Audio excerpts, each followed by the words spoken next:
Oh boy, oh my, profit me hit, profit me hit.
Oh boy, oh my, profit me hit, profit me hit, profit me hit.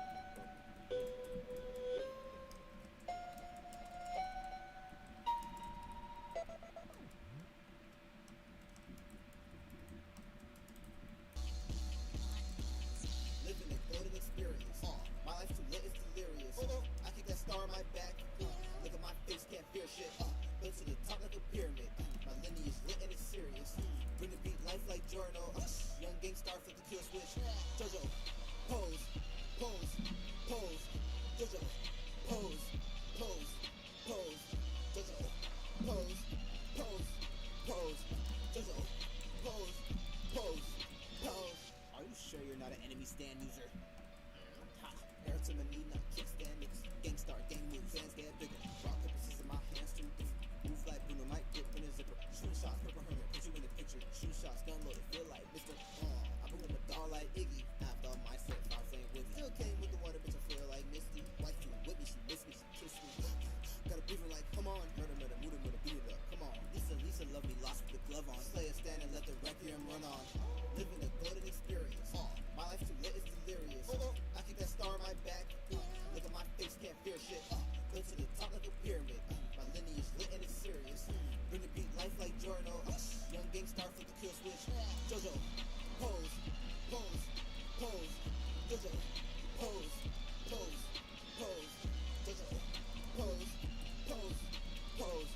Jojo, pose, pose, pose. Got that MMG.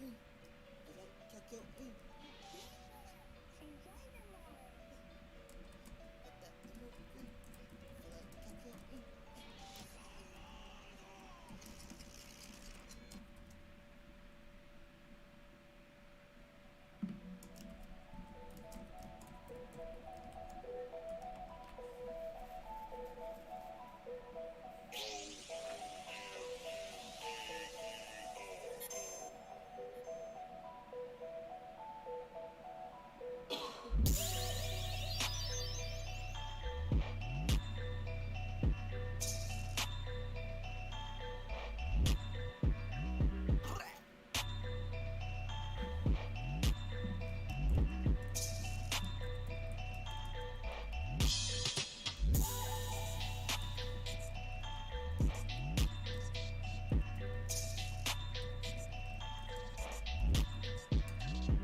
Just counting 9 to 5, still get producing money. Niggas fighting for the throne, but they gotta take it from me. Shit's amusing, ain't it funny? I'm killing shit on the average. How I'm riding in the Ashton, shitting on you niggas, fuck a bathroom. I'm too busy laughing at you. I see nothing but a lost cause. I'ma stay on that come up. As long as Louis still a chop guard, you can't comprehend my thought process. Niggas think it's so basic. Y'all can't ball like me, cause I invented bowling James Naismith. Look so ugly, need a facelift. I need a break, so back off of me. I do not want what you're offering. It ain't about cash, don't talk to me. Standing up ground looks like coffee beans. Got niggas judging my artistry. I ain't the blood, but I've been pumping out music to the fans like arteries. People wonder how I'm spitting, and I don't even have a booth. You niggas lose, y'all cannot match the kid. Your pocket skinny like a luge. I got the juice and the ingredients for it. You niggas lost, they looking like tourists. Ain't no such thing as a pit stop on the road to riches, so I'm about to floor it. Yeah, and I'm only getting started, bitch. Switching up the flow, that means you better take precaution, bitch. Early bird gets the worm, and I already caught it, bitch. Murdering these beats, and then I tamper with the carcasses. I'm confident, you're inferior, there's no argument. Wise guy, I'll knock your bowels out. If you talking shit, exterior, rocking all blue, call that obelisk. Y'all stay at the bottom, then there's me, I'm quite the opposite. I just pulled your bitch with that gas, yeah. I just pulled your bitch with that gas, yeah. She do whatever I say, she do whatever I say. She do whatever I say, she do whatever I say, yeah. I just pulled your bitch with that gas, yeah. I just pulled your bitch with that gas, yeah. And she do whatever I say, she do whatever I say. And she do whatever I say, yeah. Well, in case you haven't heard enough, I am that of a different species. If I hear one more burst from you rappers, I might get diabetes. Me and my fam eating, I got a plate full cause I'm hella greedy. Just don't get in my way or I'll squash your ass like zucchini cause I'm getting that. All of my verses, I'm spitting facts. You might not leave but your head attached. Pocket swell up, my neck getting fat. Fuck on my crew, leave you in a cast. Got your girl on me, I'm finna smash. I run this shit, y'all get overlapped. The team is dubbed DFA, bitch. Do I have to remind your ass? I just pulled your bitch with that gas, yeah. I just pulled your bitch with that gas, yeah. She do whatever I say, she do whatever I say. She do whatever I say, she do whatever I say, yeah. I just pulled your bitch with that gas, yeah. Yeah, I just pulled your bitch with that gas, yeah. She do whatever I say. She do whatever I say. She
the Raisin Man.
Multi-Rex.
I would die for this beat.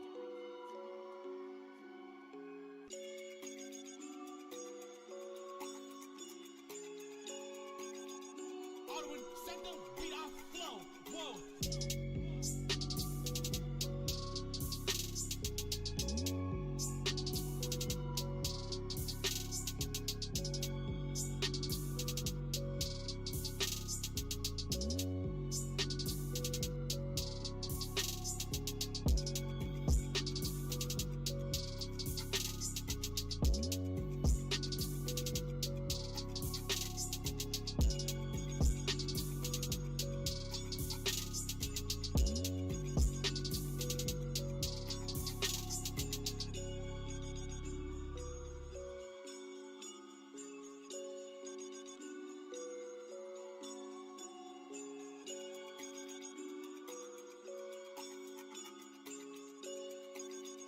Alderman, set the beat off flow. Whoa.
Phoenix Beats.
Arwen, set the beat off flow. Whoa.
Arwen, set the beat off flow. Whoa.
Arwen, set the beat off flow. Whoa.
school, I used to bust it to the dance.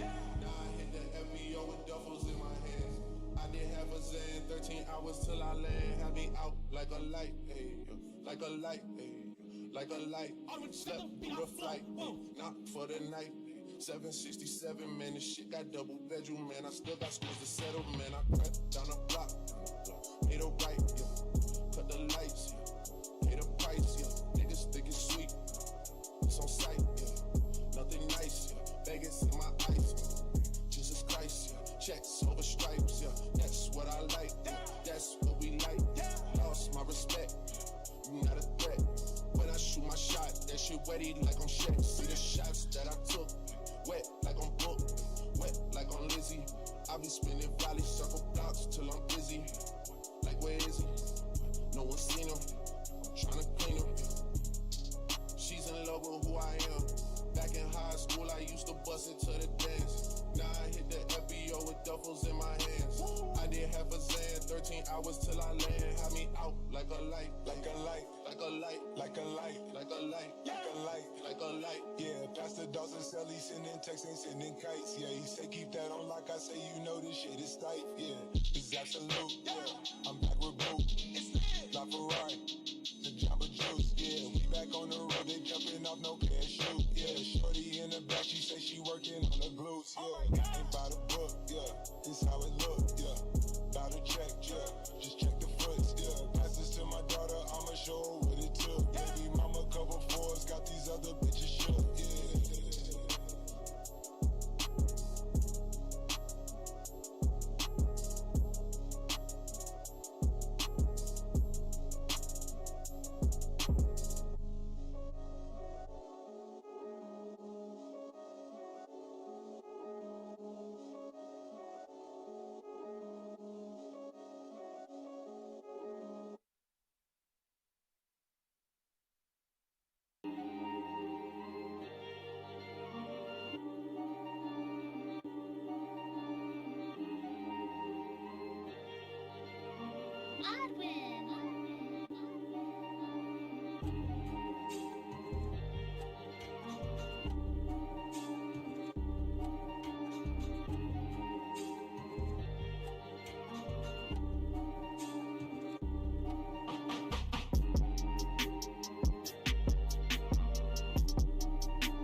GK, the Raisin Man.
Set the beat off flow. Whoa.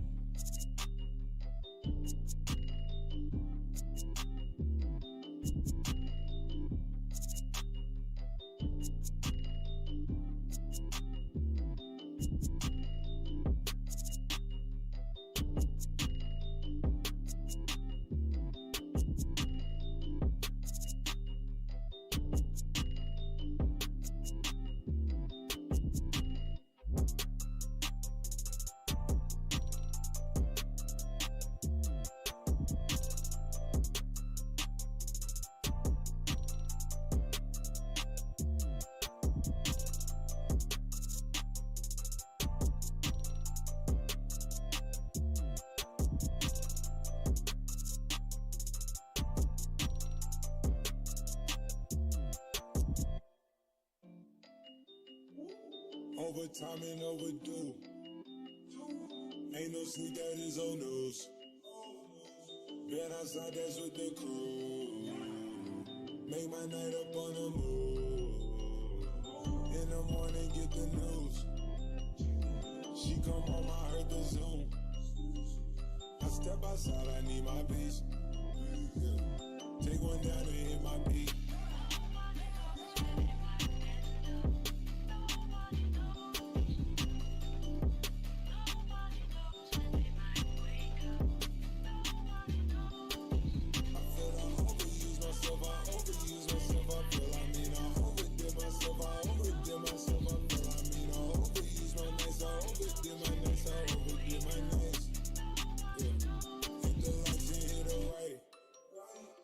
Took everything, ain't nothing left.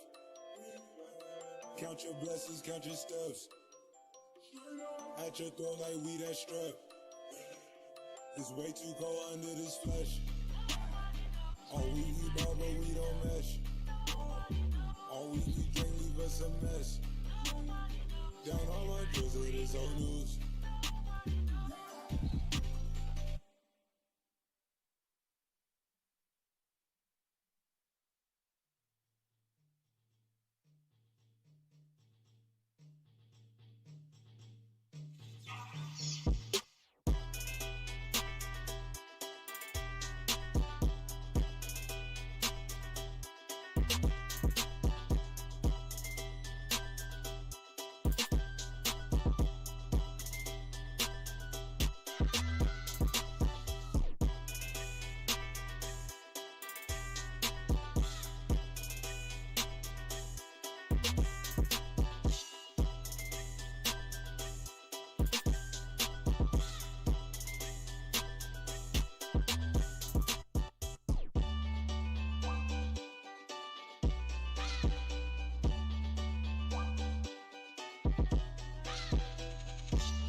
No more on the come up.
Ayo Shaw, Ayo Shaw, Ayo Shaw.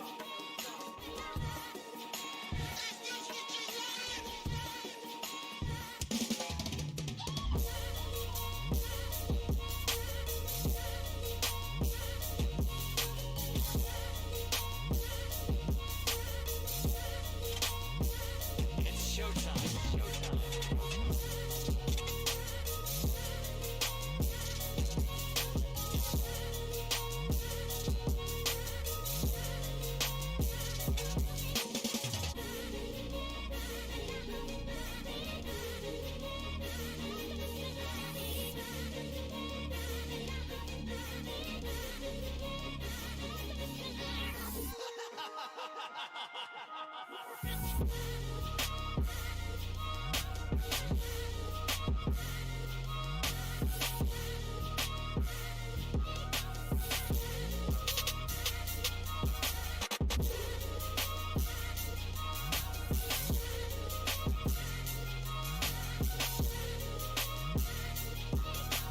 This is what reality is.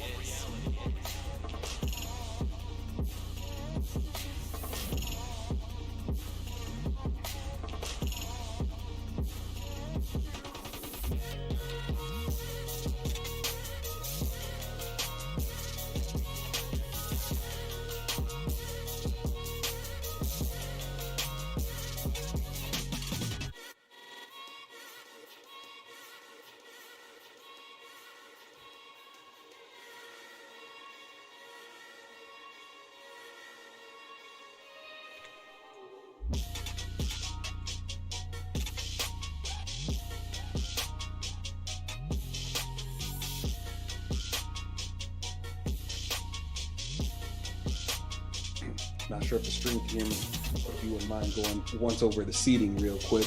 I did move some people around.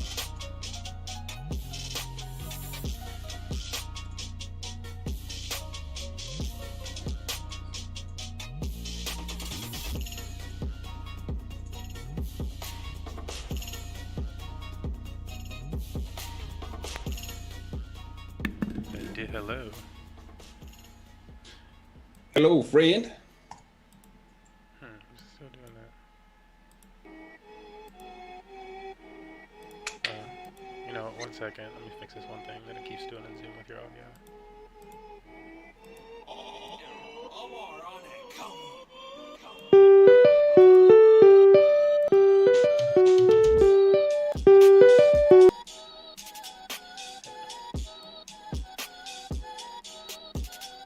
Speak. Do you hear a reply? No. Yes. Yes.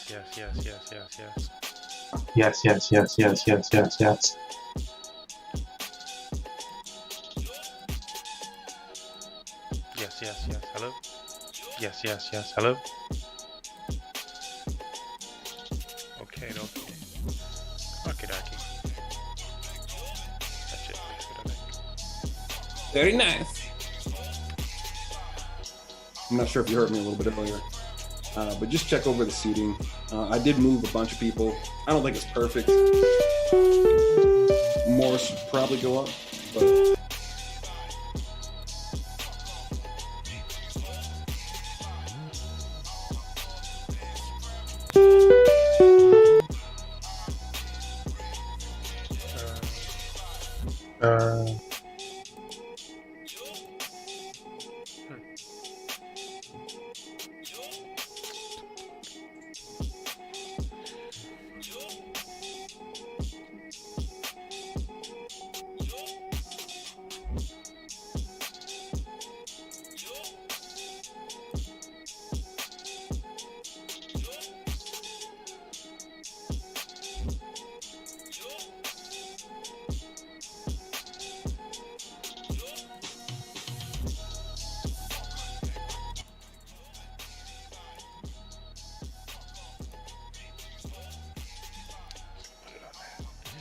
Alrighty, folks. So we are about to get underway with today's event.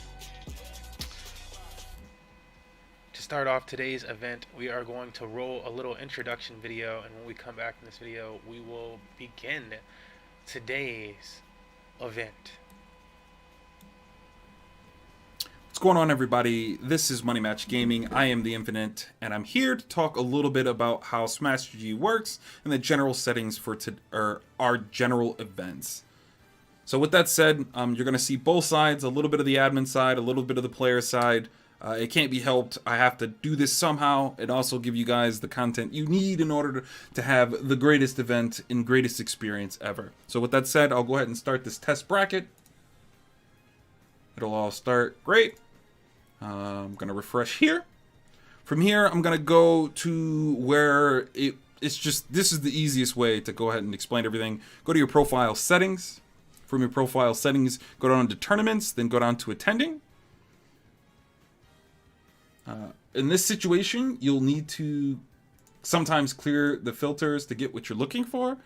In this case, we are looking for test 3. That's the test bracket. So I can show you guys how today's event works. Here you'll see the auto DQ. This portion right here tells you how long you'll have to check into your event before you're auto DQ'd. You can click view match, or you can go to the view bracket section. Just for this situation, I think it's best to do view bracket. You'll click your match. You'll go ahead and check in. Now, you won't be able to see the other person's tasks and things of that nature, but you're going to see them here, so ignore that. Up here, we'll show you the general tabs that shows you how everything's working and so on and so forth.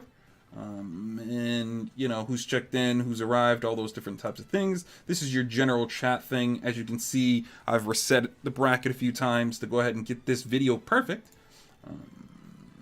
So let's go to the fake participant here. We'll check him in as well. We'll go ahead and it tells you to set up your arena details in the chat. So here you'll have to click that tab and have a conversation about who sets up the lobby and all that other stuff. And from there, you'll go ahead and create a lobby. I'll show you guys how to do that here shortly after I get with this basic understanding of Smash GG, and we'll go from there. So we'll assume that we've done that.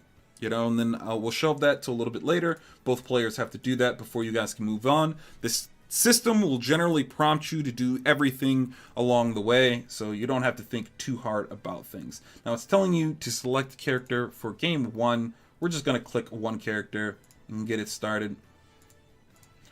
I'm going to choose a different one because they can't both be the same. Awesome. Now it says it's my turn to strike one stage, so I'll strike one stage. My opponent will strike 2 stages, as you can see there. Let's do these 2. And then it'll be back to me. I'll strike one final stage. We'll do that one. Which determines our location. You can see all the information that you need to see about what the general setup is, what characters we're playing, and the stage we've chosen. We'll go ahead and set up that lobby. We'll be in that lobby. We'll go ahead and start our match. And, you know, hey, I got to choose that I win. So I win. It'll ask both players to verify that information. So I verified it by selecting that I won. He verified it by saying, yes, that's the correct score. And now it says that I am responsible for banning a stage. So I'll go back to my point of view. And I will ban Lilac Cruz again. Opponent choosing stage. So now my opponent from those stages would choose his stage. We'll go there. Awesome, great. Now it's my turn to choose a character. And again, we wouldn't do this flip-floppy. It's just that I'm an admin and I'm doing both parties at once, just so you guys have an understanding of how it works. We'll choose the same characters. I'll win again. This process will be a little bit longer because most sets in Money Match Gaming's tournaments are best of 3s. But so, from there, you know, I'll submit it. He'll be asked to verify it. I'll verify it. Yay, I won. It'll ask me to confirm it one final time. If you don't do this, the bracket takes a little bit longer to do, so please be sure to confirm it. Confirm. Confirm on both ends. Awesome. This was completed. We're all the way done. The bracket has moved on. I can go ahead and close this right here, and you'll see that we've moved on. That's generally how that works. From here, I'll go and talk a little bit about how the general breakdown of the rules, which isn't that complicated, but we'll get to it. So we'll go here. I'll open it up from here. I'll do online play, go to Smash, Battle Arenas. I'll create a lobby. So these are the general rules that you can see. So this doesn't matter too much. It'll be public. It'll be one-on-one, and we'll go into the general rules. So if you haven't created this rule set yet, you will have to. But for the sake of us just walking through the process, let's get it done. So we'll edit this one just so you can see what it looks like on the inside. This is a stock style. There's 3 stocks. The time limit is 7 minutes. Final smash meter is off. Damage handicap is off. Items are set to none. Random stage selection, not that it matters much, but it's set to none at the moment. Advanced, hazards off, team attack off, launch rate 1, score can be on or off, it doesn't matter to me. Damage, yes, but that could be on and off as well. And bam, we have those settings saved. Those rules are selected. This doesn't matter too much. Hit the Y button a little bit. The amount of players in your lobby can affect, your internet connection, so please be aware of that. A lot of these other things don't matter too much, so we'll go ahead and get it started. I have the password selected because I don't want anybody just to join my lobby. And we will test away. Okay, the password will be 1 in this case. Create my arena.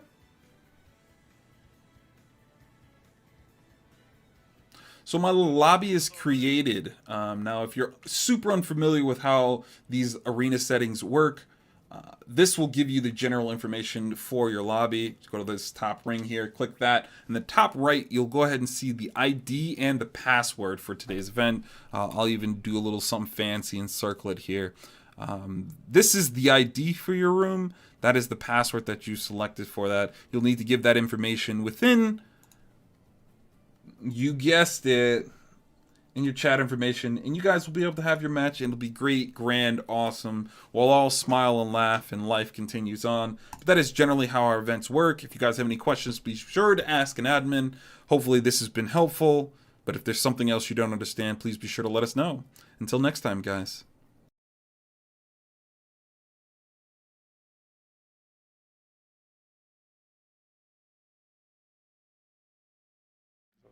Alrighty, folks, that does it. With that, we are about to begin today's bracket. Infinite, can you push the start button on that? Absolutely. Starting. I'll drop the general notification in our Discord. Grassy ass. Yes. All right. Oh, actually, I already wrote something up. Did you write something? I wrote something. Here. Yeah, I always have something saved. Oh, it's already in there. Okay, you scum. Us. All right, check in. It's time to check into your matches. I'm gonna pop open a lovely bracket on stream for you guys in just a moment, so you guys can see it yourselves. Wish I could be competing with you guys today. I got in a match in ladder. I was like, I'm gonna get my ladder match in. We'll be sure to DQ yourself. Matter of fact, I'll do it for you. That's you, right, Smurf and Bracket? You have to do it to get in the lobby, right? Yeah. Or ladder, sorry. No, I didn't have to, but I did it. All right, I'm gonna DQ you, bro. I wanted to make it I was like, I don't know, maybe, if Infinite's around earlier, I'll be like, yo, give you these assets. All right, we might get Maruku in Blood Scent. Hey. What's going on, Rainbow? You got the small screen too. Could you give me the ID so I can give it to him? Oh, yeah, let me give you guys. Yeah, about the screen. Currently, it just shows XSplit Broadcaster. It doesn't show the output. Is that like that on the stream too, or? No, that's the Infinite. That's not mine. Why is it showing like that? Oh, there. That's the Infinite. Fixed.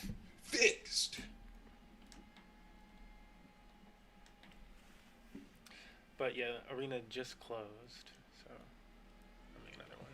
Send it out. How's the scouting? There we go. How's the scouting of that match going? Good. They're ready. They were just like, "What's the ID?" I'm like, "Well, I will reward you that in a second. All right. F0, L2Y. You know the F0 rest. L2Y. But yes, hello, lovely people. This is the Rainbow Star here to swoop in onto the commentary today. Commentate some lovely matches. Chugga chugga. Match. As I intend to do. Chugga chugga. Yeah. Yeah, if this is your first time joining us, this is our 4th NFT Weekly event. We've had NFT Weekly Alpha, Beta, Beta V2, Genesis, and now this is 001.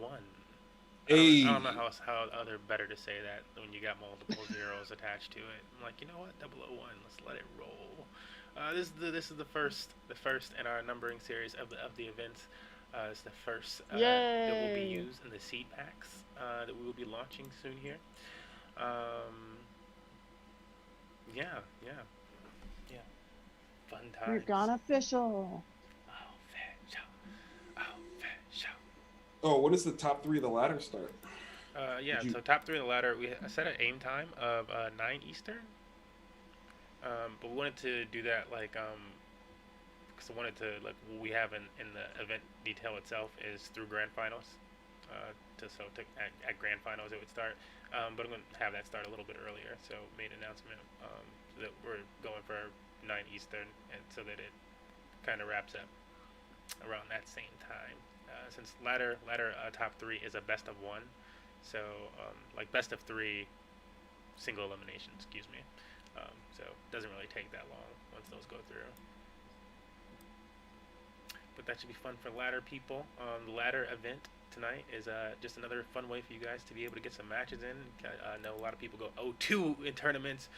Nothing worse than warming up to go 0-2. So there's ladder for you. Get a dub in ladder, especially if you're registered with our Discord bot, and you can be earning tickets the entire time for every win. All of a sudden, you're earning way more than you thought you might be for today's tournament, where you won 0-2. Congratulations. And if you don't quite understand what that means, because I feel like there are quite a few people who don't always know what that means. Tickets translate in our system. We're using them for a lot of different things, but mainly you can exchange those things for prizes in our Discord. They can be cash prizes, they can be crypto prizes. We'll do giveaways with it and stuff like that. So it kind of just depends on that moment. But for the moment purposes of it, you can always exchange it for things like cash and crypto prizes. Yes, sir. And if you are not hip with it, this information is actually on the page of the event. So scrolling through, reading the information on today's event page will actually give you important information about everything. It's pretty much all there, laid out for you on the event page as well. Without any further ado, though, let's get into this first match. Oh, yes, we should indeed do that. So I heard Marukachu and Blood Scent, I think. I'm going to get the bracket up in a momento. Let me double check that for you. I got you. I know it's Maruku. I'm not sure of their opponent. But in any case, for now, I'll just call them Maruku and Blood. That works pretty well. Blood Red Rob versus a speedy Marukachu. Bloodsin. Wow, that is ridiculous. Yeah, so Blood. So you can shoot that projectile in such a way it doesn't reflect back. That's funny. That's just pressure that Rob will have to take in some situations, especially in the corner. If they try to side beef in the corner, Marukachu could just poke around with T-Jolt pretty safely above them and then follow down with the chase. Even if it doesn't connect, they can just wait outside the range of that and punish. So right now, they're playing very carefully, though. I do notice that they are taking a lot of value in the amount of weight that they have in this matchup. They don't have a lot to work with. Wow, that's ridiculous how that stopped that. But it didn't stop Marukachu, that's for sure. Taking the first stock with the up throw thunder. very quick to react to the situation after getting that gyro out of the way. The first stock is gone, and I would say for sure waiting on that in that moment when they're at a high percent was a good idea, because while Rob's in the corner, you can capitalize off of that by having the stage control instead of overcommitting and getting blasted off the side. And see, that's exactly what happens there when Marukachu tries to press their advantage, and that's what they wanted to avoid. Getting that first stock though, definitely important for them. Now here they're just trying to get an edge guard setup going. You can get a lot going with those against Rob for sure. Tries to get the double dip. And really good influence from Blood here to just weave away from that second spike and get back to stage. Get another down throw. Got the upper too. They got a buffered nair out of that, so they were still vulnerable. Okay. Marukachu's got a gyro right now. Looks like they're trying to get some sort of setup going there. Little fade back off of the side B there. Can really mix himself up. Not gonna get a grab there. That was very well placed jabs to stuff that out. When you know that when you know that Pikachu is looking for a kill, they usually look for one either in terms of going for a grab or getting a dash attack going. And dash attack is very unsafe on shield. And if you have a fast enough jab, you can stuff out the grab. So both of those are very good to keep in mind. It's basically like an approach 50-50 in a way. And really good on Blood. Capitalized on that, got the stop. But Marukachu sparks back with that second stock taken very nicely. We got some back airs going. Some good damage. Recognizing this time that Blood will go into shield in these situations when they're in a combo and it's no longer true. They usually choose shield in a disadvantaged state so they can get that grab it a little bit. They cut the combo off short, but it got them a pretty nice string for the first ounce of percent here. Otherwise, Blood picking up momentum. And that's not what I meant by picking up momentum, having their opponent as D, but yeah. Honestly, Blood was bringing that back nicely. So, not bad. Taken down the Blood will take game 1. Congratulations. Don't know Bloodsin, but one of the situations where a person's like, let me make myself known then. Allow me to reintroduce myself. My name is Blood. Blood.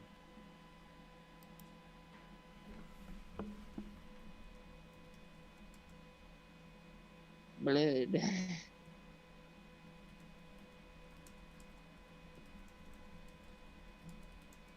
Yeah.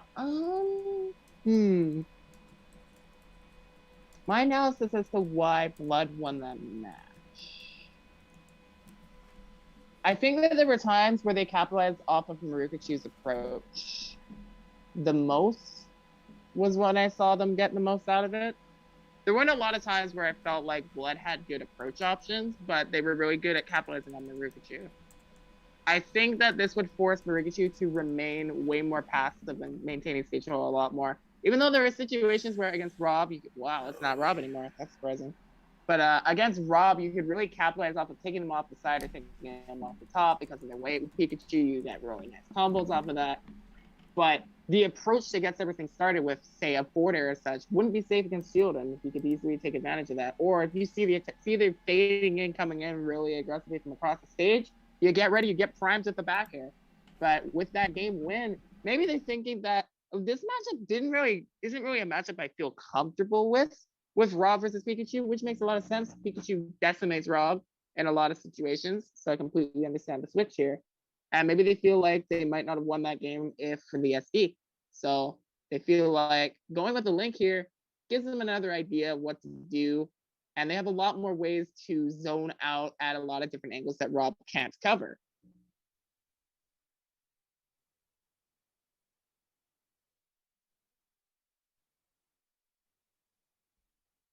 I feel like the switch could also go in hand with how they were able to defend against Marukachu. However, in a situation where they have to recover, that is going to be proven very difficult. A lot of Pikachu's lingering aerials catch the hero up B very well. Hero up B, hero spin. Oh my god. I don't know what that was, but ignore that. Technical flub in the commentator. Okay, back air out of shield, just waiting for that. 22%, drag them off the stage. They're dead. Oh Yep. wow. Buffered air dodge. If it wasn't a directional air dodge, I think they might have been in a. They would have still been in a bad position, but they might have been able to recover from that. It looked like Marikachu chasing them down that downer though would have put them in a position to get the edge guard regardless. That was still really tough to air dodge out of. I think they meant to do that. Might have been a shield buffer from on stage. You're gonna take all these hits from the pokes of a rat. With 2 slashes though. Okay. You see how close up Link is. And the first hit of up smash did not connect. Nice. Didn't matter. Absolutely does not matter. Let me get right back into this. They're down in percent, but they could still bring this back with some well-placed pressure. For sure. Ruchi really trying to take advantage of this platform to defend themselves at a really good arc. But eventually forced back to the stage. That Blood is defending very well. Caught them with the forwarder. They just waited for that next jump because Marukachi just keeps jumping over and over and over. And Blood's like, okay, I can jump and forwarder this if I overcommit with the full hop to catch that. Okay, careful. Oh, that nair was very good. Needed that to recover. Okay, 4th throw. Remote bomb is not going to connect there, but another grab connects that. Tijo riding up Kalos like it's a conveyor belt. Not ready for that at all. That might actually help Marukachu here. They have a bit of leverage right now that they can work with. They're going back to this platform. Might be a little too comfortable. Get out of that comfort spot and get in the game with that up smash running up. Oh yeah, no. I thought Marukachu was on their last stock, but no. They were 2 stocks ahead. That was actually a lot harder to come back from than I thought. But that up smash call on the shield drop was very good. I really like that sudden aggression right there. That threw off Blood. That was really smart.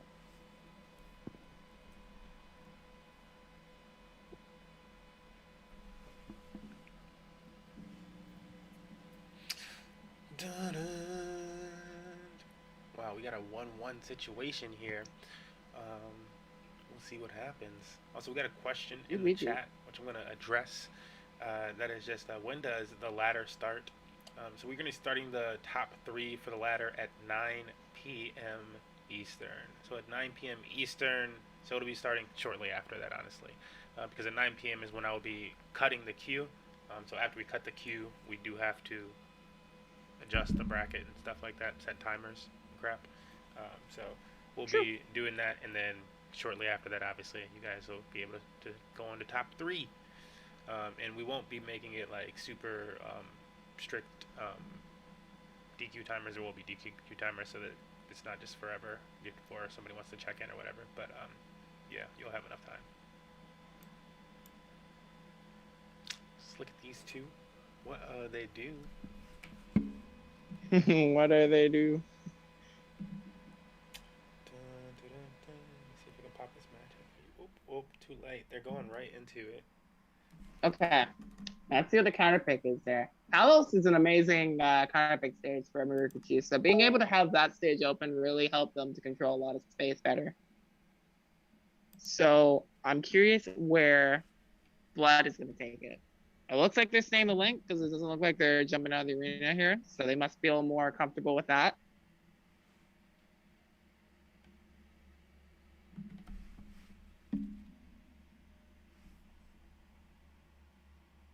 Okay, Marukachu switch? What is this set? Okay, let me see the stage. Maybe the stage will have the answer. Why would they switch? Went back to... What is the set? Okay, this just straight baffles me. All right, let's just see it. What's this Cloud up to? I don't think I've ever seen Marukachu play Cloud before. That's ridiculous. Okay, what is this Cloud doing? Yo, what are these callouts? This is crazy. 106%. He's dead. He's actually dead. He had no jump. The blade beam caught him. Oh my gosh. That had so much energy going into that set. Like all these callouts, all these really well spaced hits, the forward smash on the landing, everything was just so well sequenced. I particularly liked in that sequence when they just side B one and then just read their jump with a downer. That was so unexpected. What even? This cloud is insane from Marukachu. What the heck? Starting off with a flash for sure, but Blood getting some composure together. Got that down throw, a little conversion there. Link has these nice bread and butters to even up stuff pretty swiftly. That forward air is pretty good too. You gotta watch these jumps from ledge. Definitely. I feel like Blood has caught on to that for sure. Oh yeah, no, like they caught a very greedy jump at that. No jump here. Oh, you're gonna take the arrow, but you got the limit from it. Might have been the best case scenario for Marukachu, but still being defended by this Link. Okay. No, the up B at his shield is thwarted by the boomerang. And the up smash assails from the shield. Blood one stock away from taking the set and moving on. This second stock, Blood has turned up immensely. Get that grab on the cross up on the shield. Okay. Finally, Marukachu gets a moment to strike, but it's met back by a downer. Blood is unrelenting. The neutral into the boomerang, and they were trying to follow up off of that too. Okay, neutral air. They're gonna take away the safest option to throw out a boomerang to cover multiple options, even though it doesn't commit to a kill. They have no reason to overcommit, even with this lead. And Marukachu caught a jump here, got the remote bomb, got the recovery, air dodge away. Gets a lot of good space for them as well. Okay, another boomerang. Ooh, okay, I quite like that. The up smash to catch the boomerang in the air. That's quite a bit of startup, so you can stuff that out. This is not entirely over, but I'd be very careful with Marukachu's options right now. They want to make this comeback. Any wrong swing will be swiftly answered back. Another up B out of shield right there, scouting out the unspaced aerial forward air and closing it out. Blood takes it over Marukachu. That Link on that third game, not impressive. That was a huge turn up from how they were playing game one. Big surprises to be said in this set.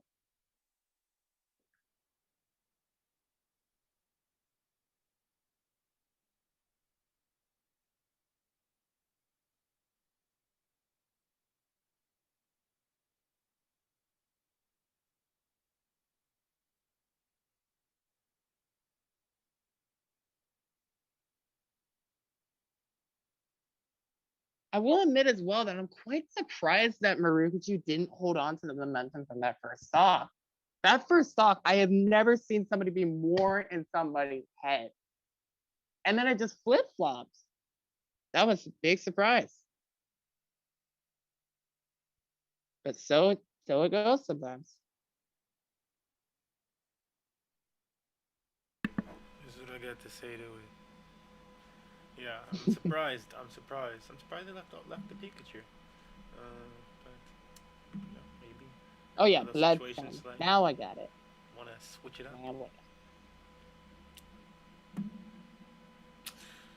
Ta-da. Well, we'll be looking for a second match. How's that going, Infinite? Or are you still tied up? You might be tied up in a lag test actually right now. Yeah. No problem. Let's see what we got on the dashboard on the admin side. Actually, while I'm looking into that on the admin side, so you guys aren't just joining me through this journey, there's usually one video that we do like to start off these events with, just to kick up the pressure a little bit, really pump up the ceiling, and get things hype. Here's a video from animator known as Borelli, who hopefully I'll be doing some other work with them come this winter. That'd be cool. Got some funds for my friend. You know what I'm saying? I like to hook it up. Anyways, video from Borelli. Check it out.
Alright, party people.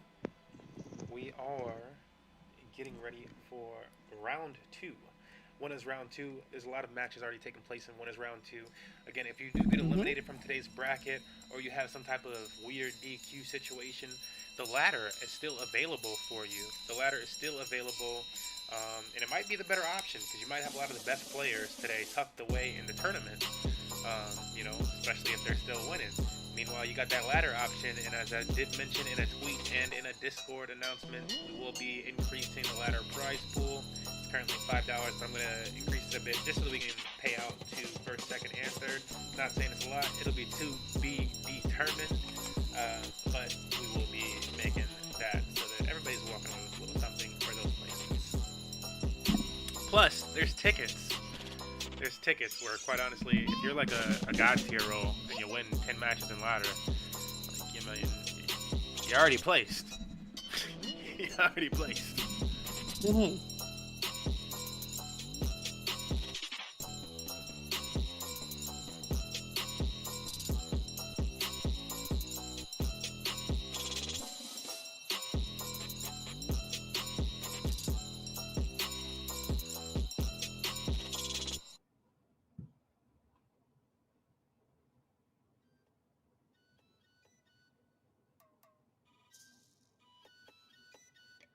You might have to grab Dart and Fremero. Yeah, if this one doesn't work, Dart, I know that Dart will find a match soon as well.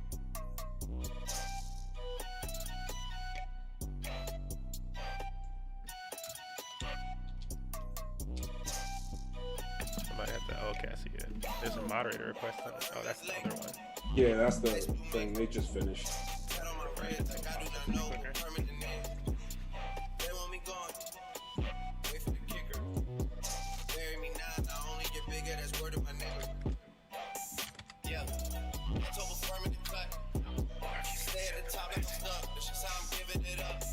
Yeah, I'll get it. Okay, I'm like, it's taking forever for mine. Well, Fumero, well, it might end up going It to, just got there. well, it might end up going to Magna because Omaro DQ'd. Yeah, I didn't see Fumero checking in the first match, so I don't think they're here. Oh wait, Morrison Penguin Yeah, is I was right? like, oh, there we Whoa, go. whoa, whoa. Ooh. Well, there you go. Yeah, we've got a match show. I think we might have ourselves a match here. A little scoping in the admin circuit of things, but I think we're going to be walking away with one here. It's looking tasty. Looks like it might be tasty.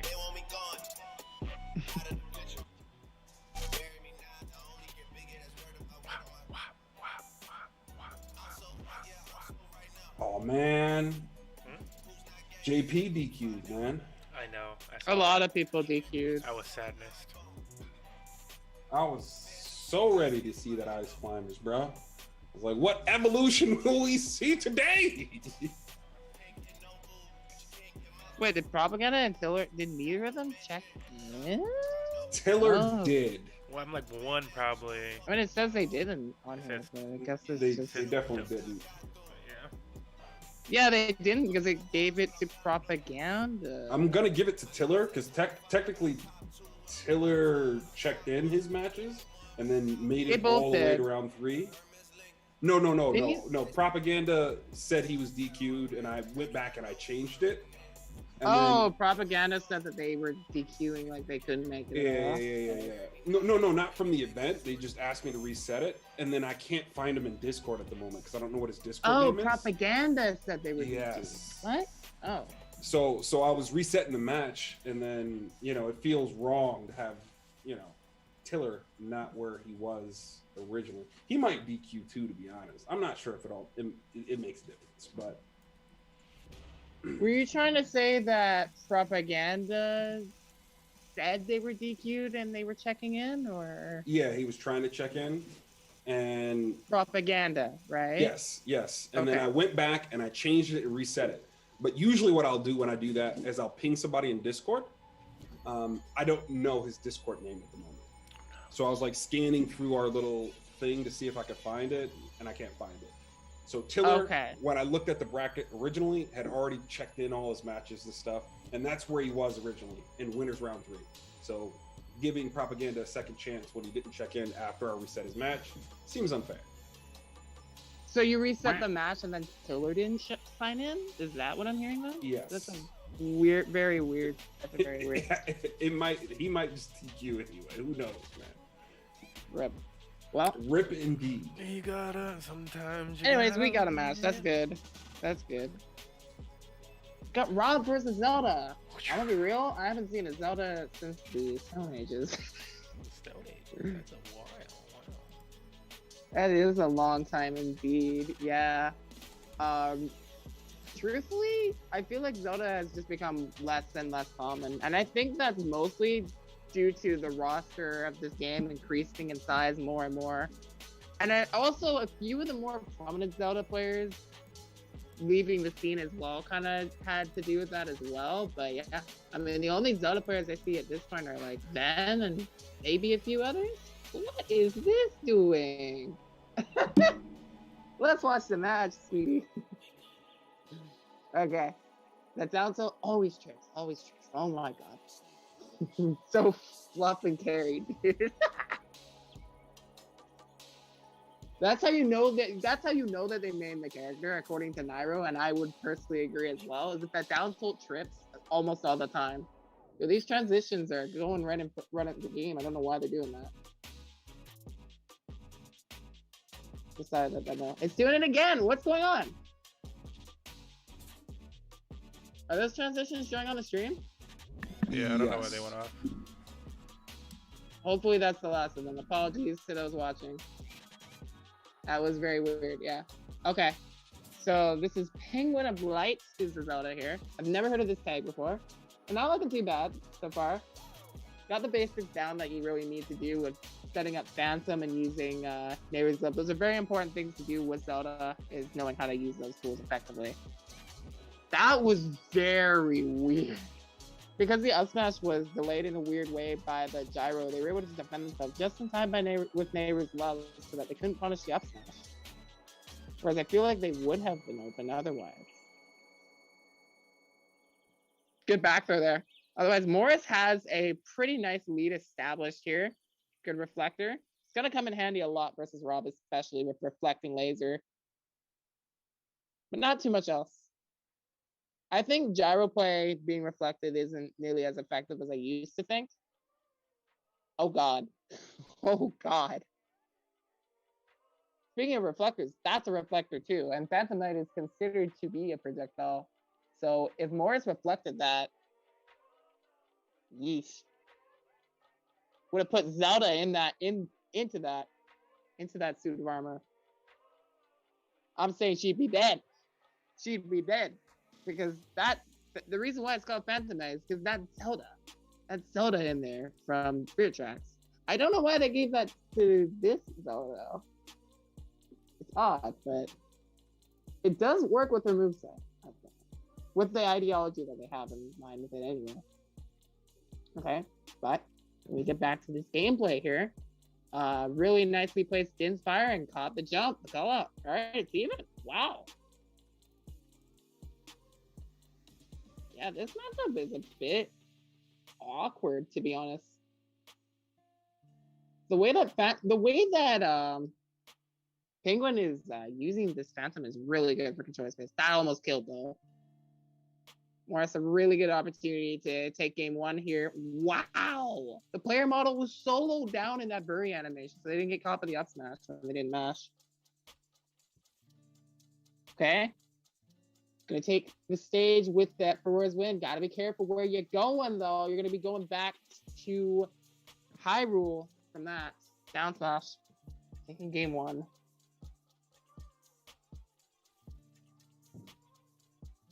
Gonna reset the position on that Ferrer's win.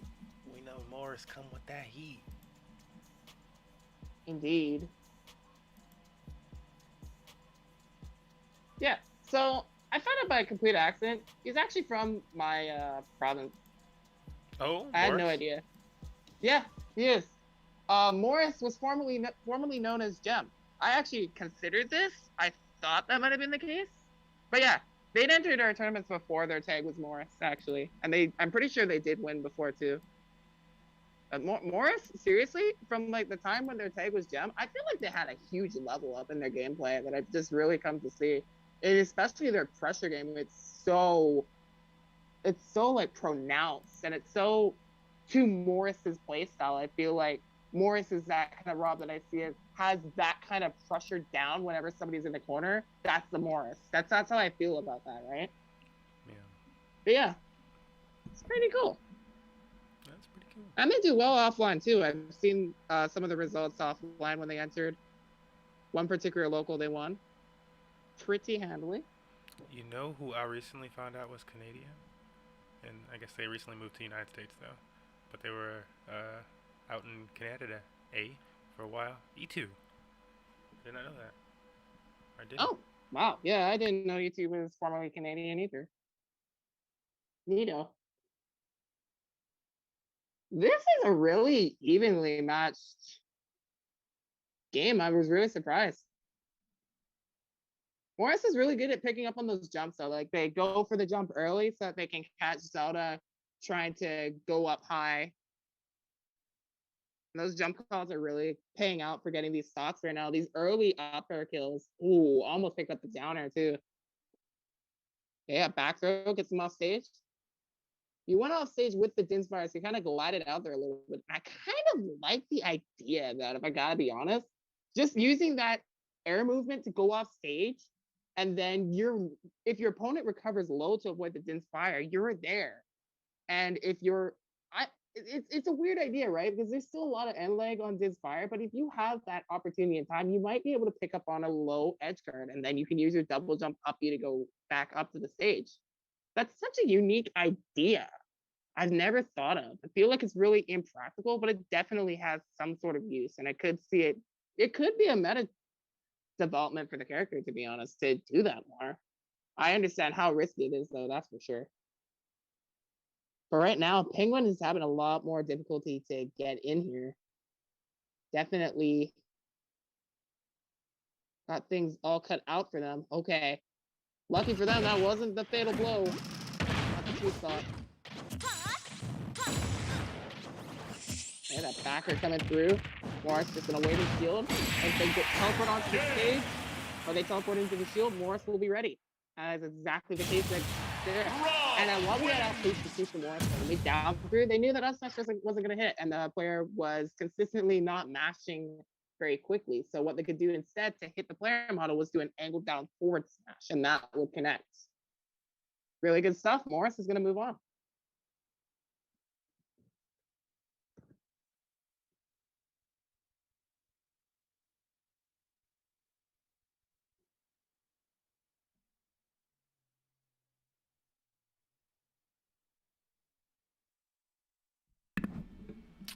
Alright, congratulations Morris, and again Morris is a champion here at these NFT weekly events. What was it? The third, I think it was the third event Morris won. Beta V2. I think it was one of their first 3 events that they won. Yeah, Beta V2 is the third one. I know it wasn't their first. I think they came close in their first event. Yeah, it's like MT or Casso got like first and second, I believe. The first and second ones.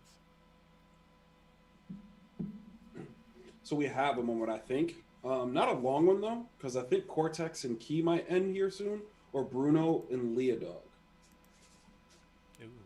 So we will get a match here in a second, but maybe let's finish that video, you know? You know?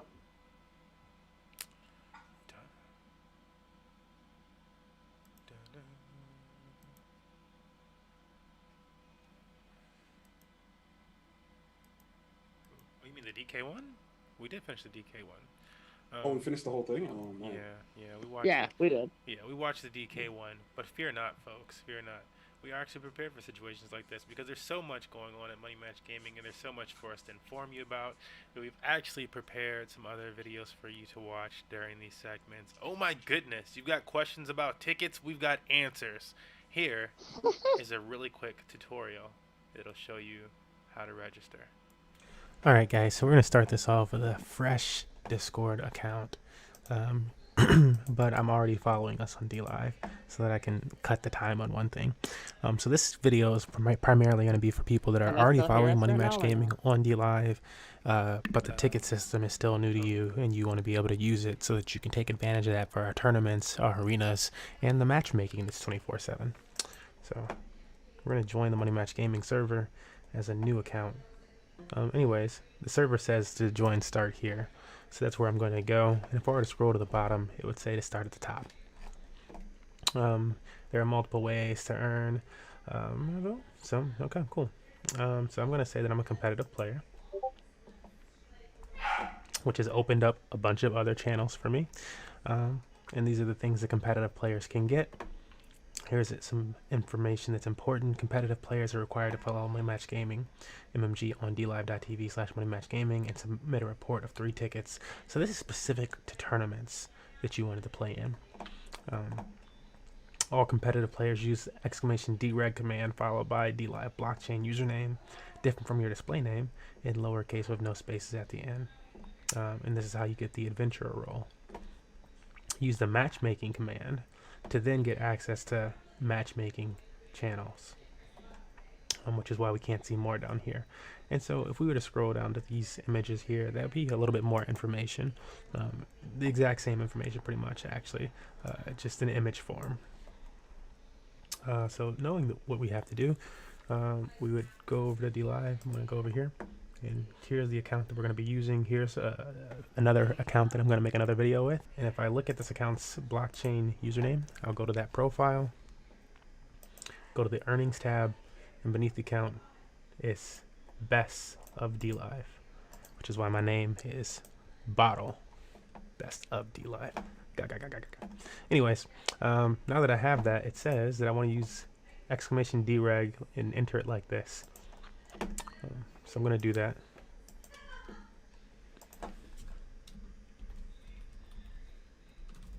It's in lowercase. There's no space at the end. And boom. Now Bottle is an adventurer now. So now that Bottle is an adventurer, you'll notice down here in the matchmaking channels, oops, I can see results and I can see matchmaking info. But I can't see all of matchmaking.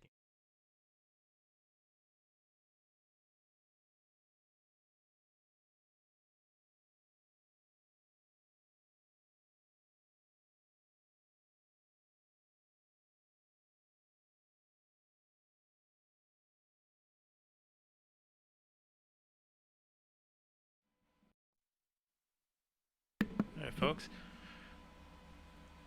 If you want more tutorials from Money Match Gaming, you can check them out on YouTube.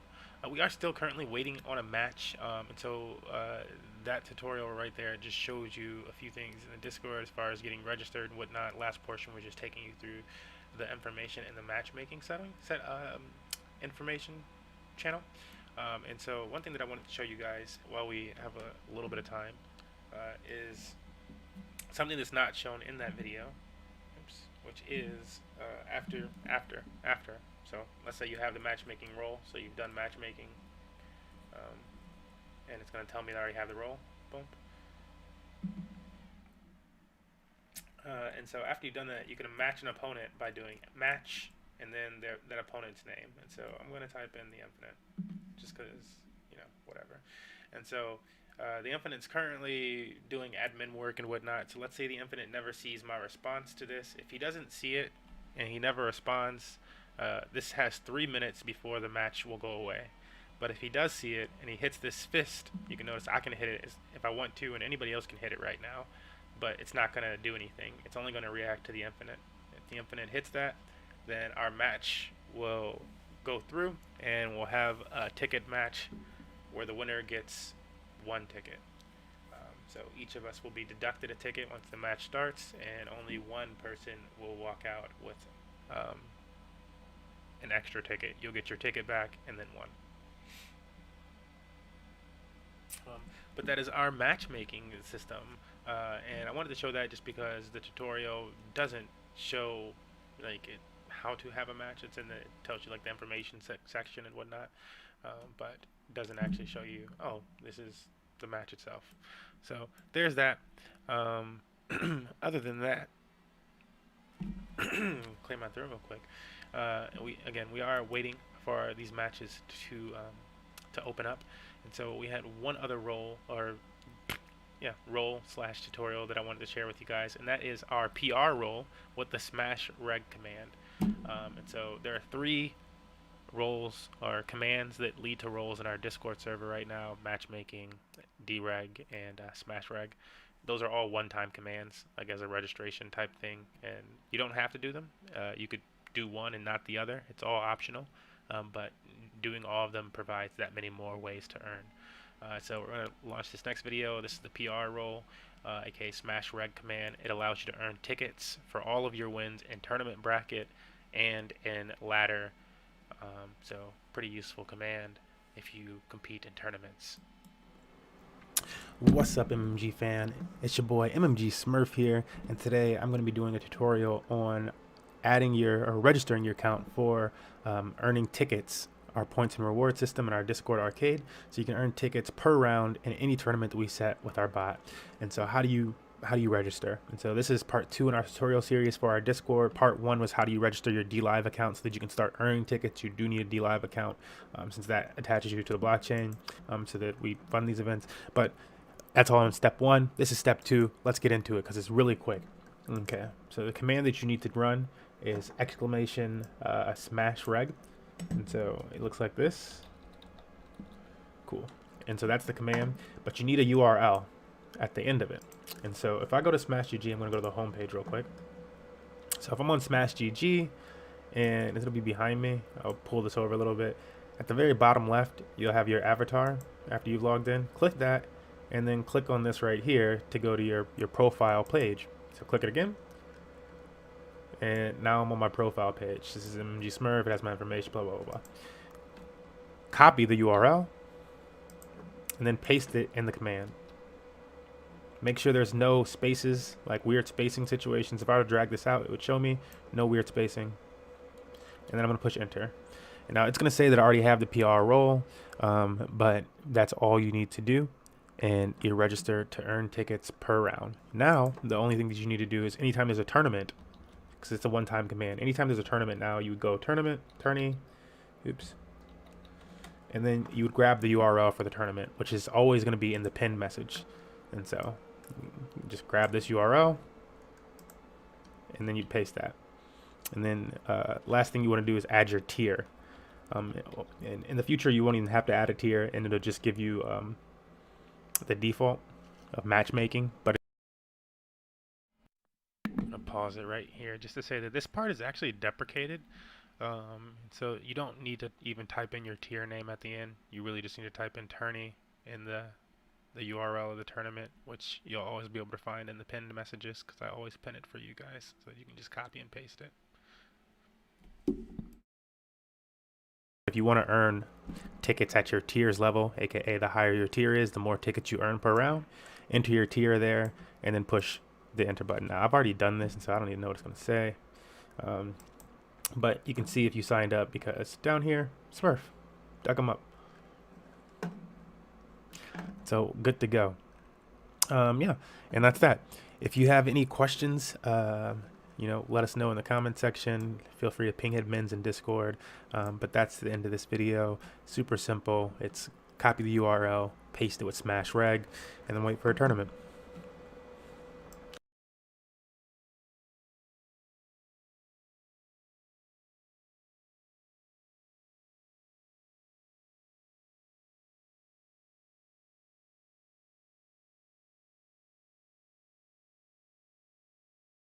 Honestly, I can't pretend to fully understand this matchup. Some things with Pac-Man always feel uncomprehensive to me. Or not uncomprehensive, just I don't fully understand the play yet. Ooh, I like that angled up F tilt though. A perfect spacing to catch them in that spot where nothing else probably would have hit them there. That's crazy. Tried to run up with another F tilt there, and MTCAP was just ready with the defense. Simple as that. An up smash out of shield responded to that. Okay, but Cortex Trying to quickly respond with that little hydrant trick there.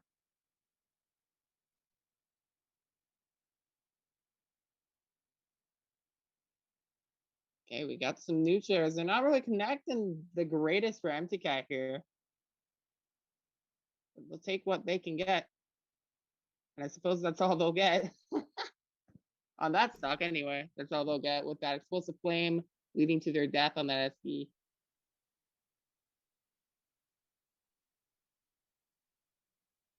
Okay, there we go. Got some follow-ups going.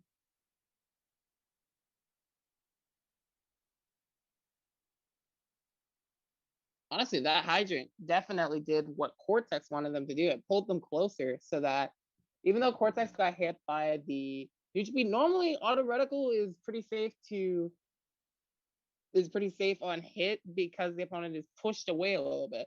But because Palutena was pulled in after doing the auto reticle, it put them in such a position that Cortex could follow up. Cortex right now is at 138%, dodges the explosive flame, gets the grab on the dash attack on shield. Okay. Like that little jump because it baits out the explosive flame. And a really nice catch on the get up.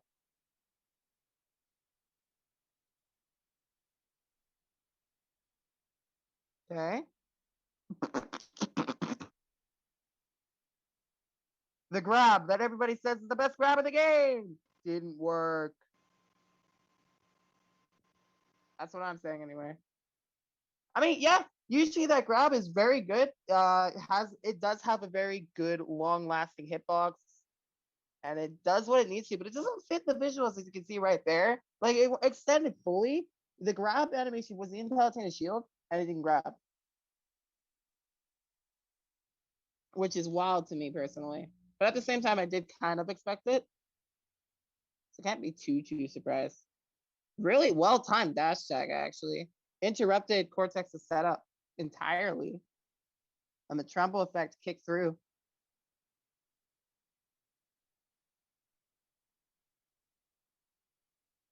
Okay, got the little auto reticle, little sparks.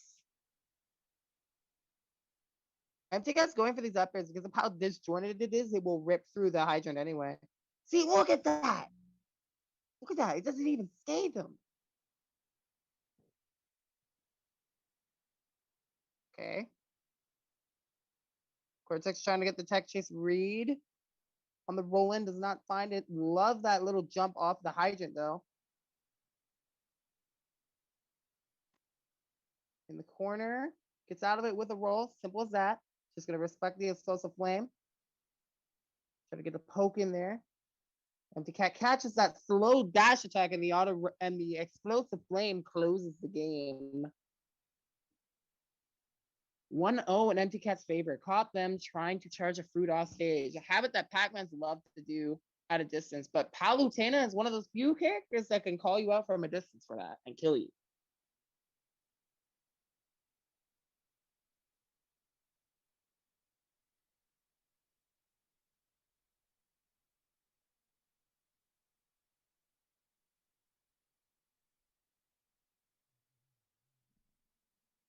All right, let's see what we get from them in this second match.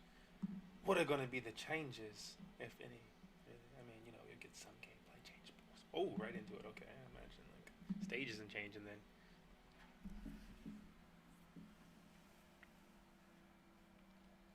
then. What changes, if any?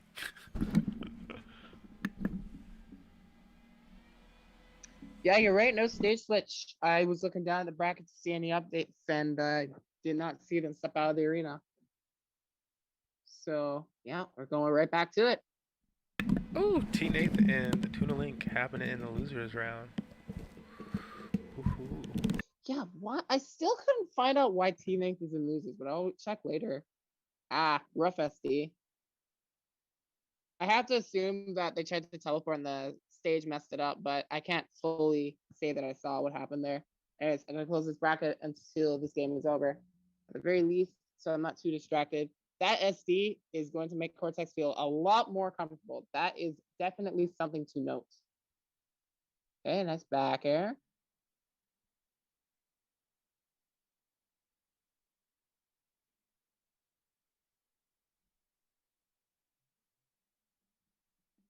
One thing for sure that I see that MTK's trying to do whenever Pac-Man's in the corner is they're trying to bait out a grab from Cortex because of how long lasting it is, and then they can just jump over it and punish it.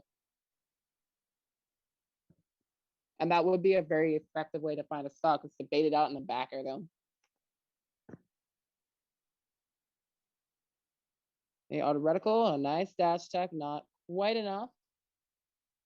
Cortex shifting themselves off the stage to avoid getting hit by the juggle. The F tilt catches them on the get up, really well placed and well timed F tilt at that. I particularly like the F tilt usage there as well because it was more so of a mix up that Cortex wasn't ready for. You don't really think about a lot of Palutena's normal options being used in competitive play because they're slow. A lot of them are really bad. There's a reason you hardly ever see Palutena's F smashed. It's just so laggy and so not worth it a lot of the time.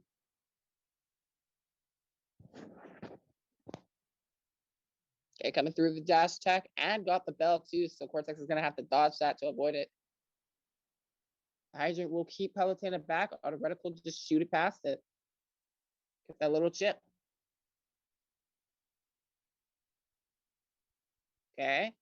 Really good win on Empty Cat's part right there.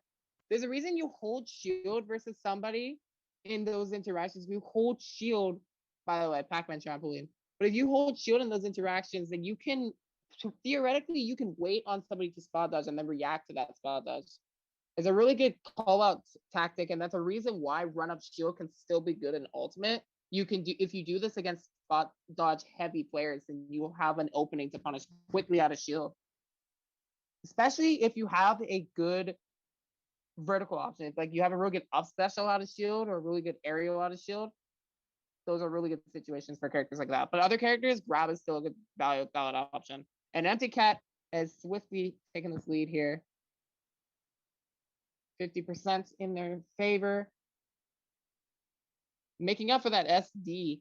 Definitely playing it slow and just playing it at a calm pace up to this point was really comfortable. But now that they have the stocks even, they can turn it up a little bit more, punish Cortex for more of the habits that they've downloaded on. And I think this is a very important strategy in competitive Smash too. Like even when you're down, you just stay composed, you don't rush yourself. But when you're even, that is a good opportunity to overwhelm and start pressuring your opponent who thought that they had the lead. And now they're starting to panic, especially if they're down a game in the set too. That's even juicier. Okay? Because right now Cortex doesn't know how quite they can catch Empty Cat. And they're just dodging and weaving everything, punishing these hits. There's a back throw, just gonna walk up and get that grab. Simple stuff. Gotta watch where you charge. Charge that, basically charge the fruit off screen so they can avoid that. Now they have to re-grab the ledge. The downer spikes them past the trampoline. Because Cortex didn't have the trampoline directly below it, there was not gonna be a repeat of what happened earlier. And they're gonna be sent straight to the depths. And Palutena, the goddess, takes the set. Empty Cat will move on to winners semis.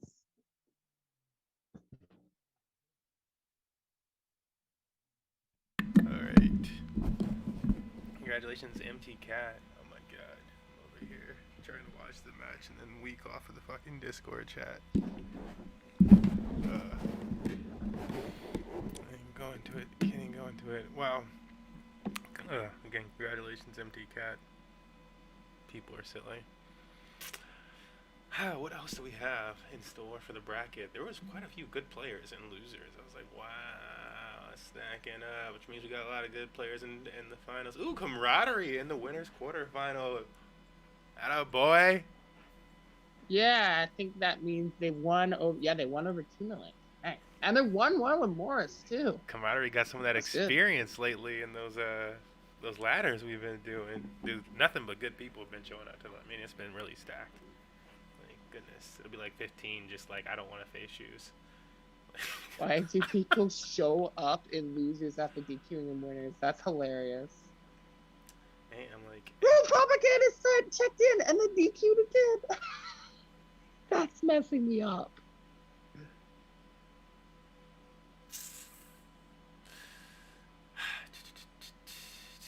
Double turnering, man. That's what it is. Yeah. I'm like, But hey, yeah, teammates did show up in losers. They DQ'd in winners, but hey, I also always give us credit for this. We've got the only tournament system that I know of regularly. Because on occasion people will make some type of tournament that does some type of fun thing where they pay out every round or something. But we've got the only tournament system that I know of regularly that you actually earn rewards in winners round or losers round, as long as you're winning. So in those type of situations where somebody would DQ from a round, it's like, oh, you still have potential to earn and not even place. It's always nice. Sure. Let's see when we got kicking up. Nope, losers round. When is cool. It's beginning to look like a long time here. No, the yeah, it's looking like a moment at the moment. Dripnotic match might be. I imagine maybe that want to open up before anything else. But yeah, it might be a while, guys. It might be a while.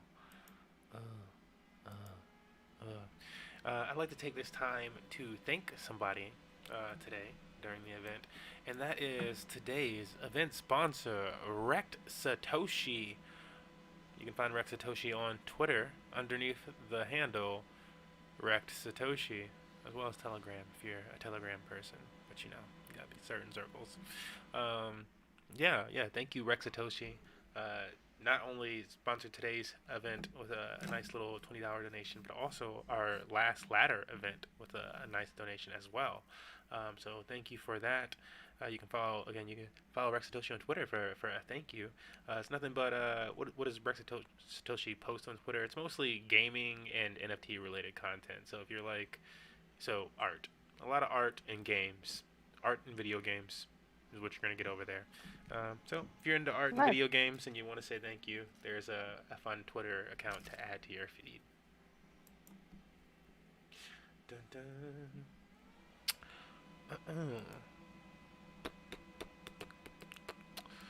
What else do we have fun in store for you guys? Yeah, we got a little bit of time again.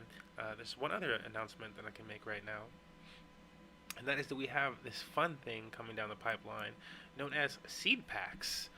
So seed packs isn't something that we're even necessarily, I would say, our main target audience. It could be you guys, I don't know, but I feel like it's probably other people in the crypto space that are into collectible cards and whatnot, but also me, because I'm into collectible cards and stuff like that. Anyways, what are seed packs? Seed packs are a way for people to, it's a fundraiser, and it's a game here at Money Match Gaming. So it's a way for you to collect different seeds, which turn into player cards. So actual player cards. We figured out a way to take away the pressure from players having to put their face out on cards and whatnot. But we will be having player cards that are upgradable and craftable. And so certain crafts with these player cards or with other cards, such as your seeds, will equal what they call backed NFTs. And backed NFTs are called that because they have cryptocurrency attached to them, backing them. So it's basically money. And you can burn that NFT to just claim the money attached to it, the cryptocurrency attached to it. So, and that's our way of, throughout the gaming system, you can collect and whatnot, but there's certain NFTs that are being minted all the time, which also produce prizes. Because, the sky's the limit once you're actually in the market, or if you just want to push it right to United States dollars or whatever your currency is, that's also really easy. But yeah, really fun system there. Again, I feel like the target audience for this is probably a lot more crypto interested, and some of you out there are. Fun little fundraiser idea. Again, the sale for this begins on 8/24, where we will be launching the packs. You can claim a 1 through 64 seed through your packs, as well as the ability to vote on the next game coming to Money Match Gaming's Discord arcade. So you'll be able to do that. You can also vote if you just pick up some arcade tokens, NFTs, which are always available. So if you already have those, because we've done free drops for those, and we do free drops for those, or if you paid for those or whatever, you'll be able to vote with those. And that, my friends, is the end of those updates. Yeah, that's all I really got for you, for those wonderful updates. Let's take a moment, breathe, and watch a wonderful story about a character that got into Smash, but not in the way that we'd hoped.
Ooh, hello, folks. We're back. So it looks like stream's having a little struggle bus right now. I'm gonna make sure the dog is actually in the room. Last time I saw something like that happen where it like dropped some frames, it was because she was chewing on the damn wire.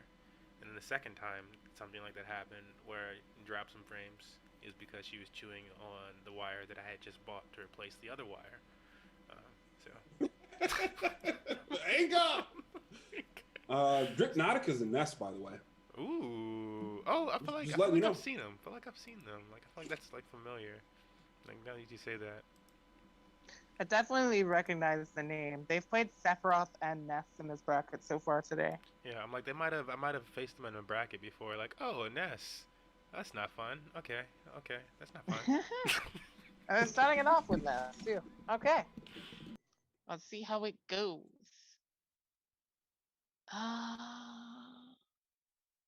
I'm trying to think about this Ness in relation to Rob. I feel like this could be an annoying matchup, but I'm not sure. An annoying matchup for Rob, to be specific. I haven't really talked about that all that much, to be honest. Zelda was kind of annoying too. We saw that earlier in that first game, how close it was. And then the second game at first started out pretty similar too, even though it ended in a 3-stock. This game, okay. That was sneaky. Like the way that they tricked up the movement with the down B, and then they rose above the ledge. Just enough time to spike them. And get that early kill. Here where Morris would want to capitalize off of that up B, Dripnautic did it just outside of the range, just outside of the really obvious range that you would go for it. Getting so much damage, yeah. I can tell you right now, one reason why this would be annoying is jump PK fire. The arc that travels in and how much damage it picks up on big bodies, that's a lot harder to escape than other matchups. That tool definitely looks rough to deal with at mid-range. Very good for Ness. See how many ways that Dramatic is mixing themselves up right now. They're using the neutral B there just as a stall technique because you fall a lot slower when using it, even though it's you're not entirely like safe when doing that, but at the same time it also does protect Ness a little bit with the hitbox above them as well. So you can't just go and challenge that. And that mixes up the timing a lot. Morris will pick up that stock off of Hypnotic with the up smash, however. And a little dash check in there. Okay, down to trips. I'm telling you, ridiculousness. That's how you know somebody mains a character when they get the RNG to manipulate it in their favor every time. Okay. Now, unfortunately for Hypnotic, they won't be able to make that recovery back. Wow. That was almost safe on parry. In that interaction, it was safe on parry because Hypnotic wasn't ready to punish it. But I think they had enough time to punish the falling up there. Got the forward air kill, however. Morris. I think they cut their jump, so Hypnotic mixed up by air dodging into the stage to avoid getting spiked. It seems to be the one major thing to avoid that game plan on stage. Hypnotic is definitely very aware of just how vulnerable Ness is the longer they have to linger the recovery. And they know when they can do it and when they just have to pick a greedier option to get back on stage. Okay, got the down throw. Not much else off of it though. There isn't really a lot of true throw combos for Ness in this game.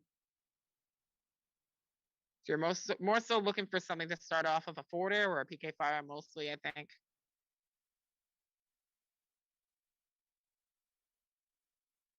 Okay. Trying to get in there somehow, cross up with the backer, but nothing doing. In fact, that was the opening Morris was looking for them to approach from the corner section of the map. And when Hypnotic lost that stage control, Morris capitalized. Down tilt to down smash, almost finishing it off. No, the PK rocket misses, but you have another chance. Not without a jump. That would have been ridiculous. If they had a jump, the gyro would have phased them. And I don't think Morris would have expected that. In any case, Morris takes game number 1.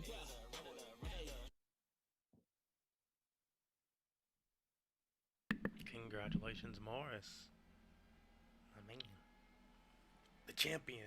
Which one of these champs is going to make it to the grand finals and bracket today?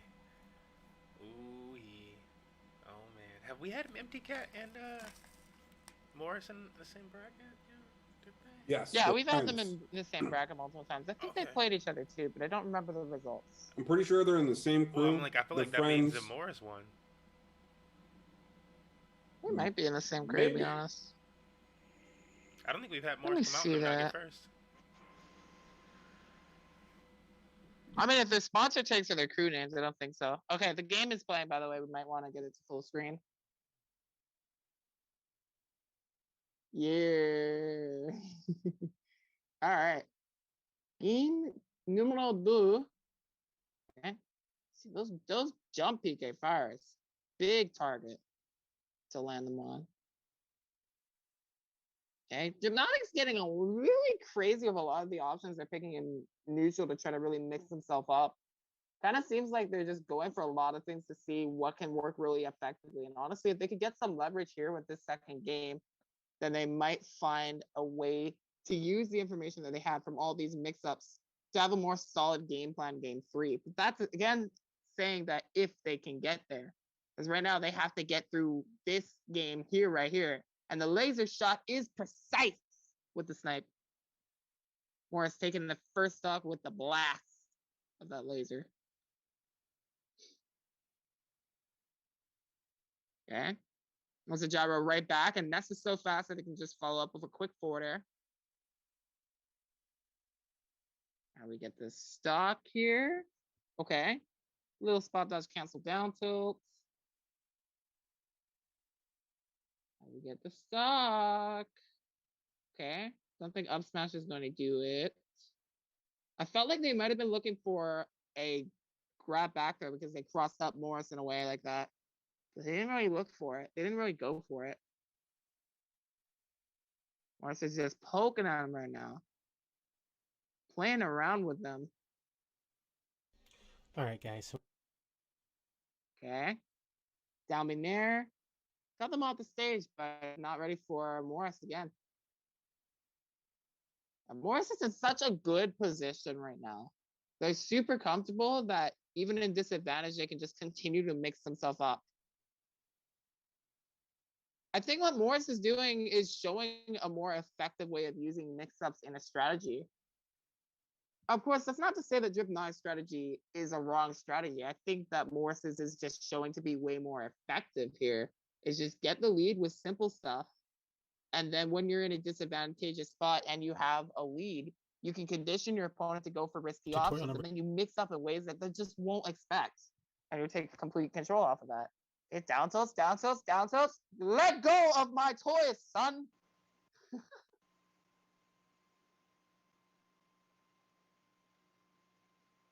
Okay. 131. This Ness is fighting back with fire. Just trying to survive right now against the robot rampage.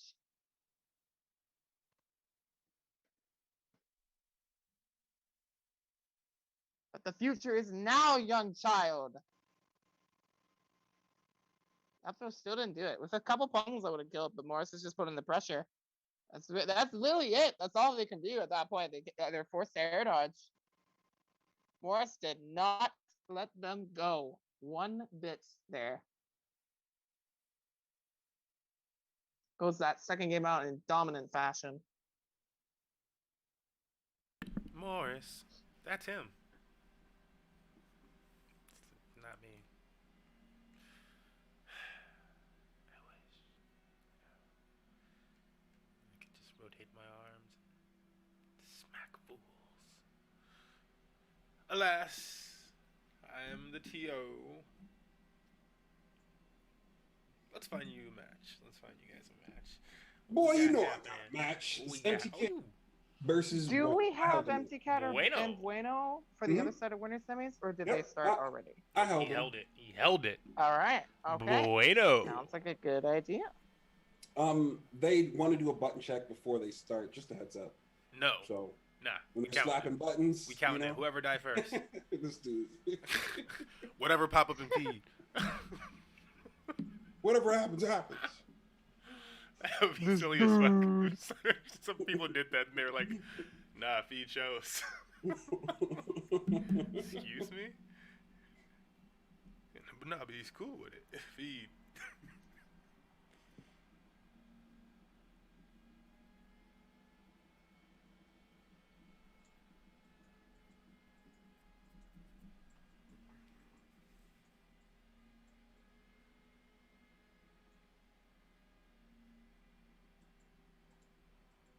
So as far as the bracket is concerned, right now we have a confirmed total of 2 Pikachus in top 8. Yes, We have sir. Bueno in the winner's side and Marukachu, or Maruku. I still call him Marukachu because that tag just stuck so well, right? We have Maruku and losers with the win over Camaraderie. What am I looking for? Oh, it's another mouse. Oh. Oh, are they trying to drop the chew? Oh. Oh. Oh, I think they did because Yeah. their Smash GG has been Maruku and they've been playing more than just Pikachu lately. I get it. That's gonna be hard for me. I'm gonna do it for you, Maruku. That's gonna be hard. Dude, dang. If that's their intent to change the tag, that is. I don't know for sure. My brain didn't even pick that up. I just Yeah. knew it was. I was like, oh, that's shortened. And then I'm like, dang, nah. And I remember when I used to make fun of them all the time, or at least mock them for their tag in a playful manner. I loved it. How like Pikachu mains have very similar tags or something like that. Loved it. But Marukachu was a pretty good tag. I did like that. Yeah. It flowed really well. See, yeah, very creative. Let's talk about Bueno and why they're here. Bueno. Talk about Bueno. I wish I had the Bueno Nacho song downloaded for you right now, Bueno. We would get into that right now. You know. They've been playing all Pikachu, and the only game they dropped was to a Nats and Winners Corners named Minty. bueno. So otherwise, really clean run to get here. So they'll be joining us lately, or in a second here. Empty Cat was keeping his hands fresh and quick. Like, Oh, okay, I feel it. Feel it. That's a vibe. Yeah, I'll take this time. I figured to wrap up around now. Take this time to remind everybody we do have a ladder going on right now. The queue for the ladder will be closing in 2 minutes. Queue will be closing in 2 minutes. So when the queue closes, as an admin, I actually have to wait for final matches. There's usually matches that are happening. So your matches do get to finish, and they do count towards your record and stuff like that. And if you're registered for tickets, they do count towards your ticket wins. But that will be happening in 2 minutes. So with that said, we're going to hop into this next match because it's starting. Here we go. All right. Empty Cat versus Bueno.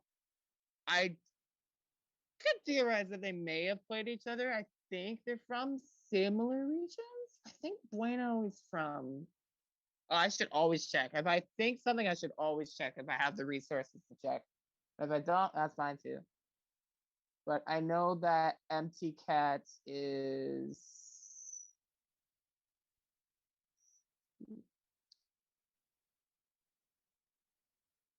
I think Empty Cat is in the Central American region. I think because they just announced that for VG Bootcamp that they're doing the Smash World Tour for that soon. And they showed up all the players. I remember seeing Jay in there, and I know that Jay and Empty Cat are the same region. So I think that's considered Central American. So we got our button check in. But yeah, where is Bueno from again?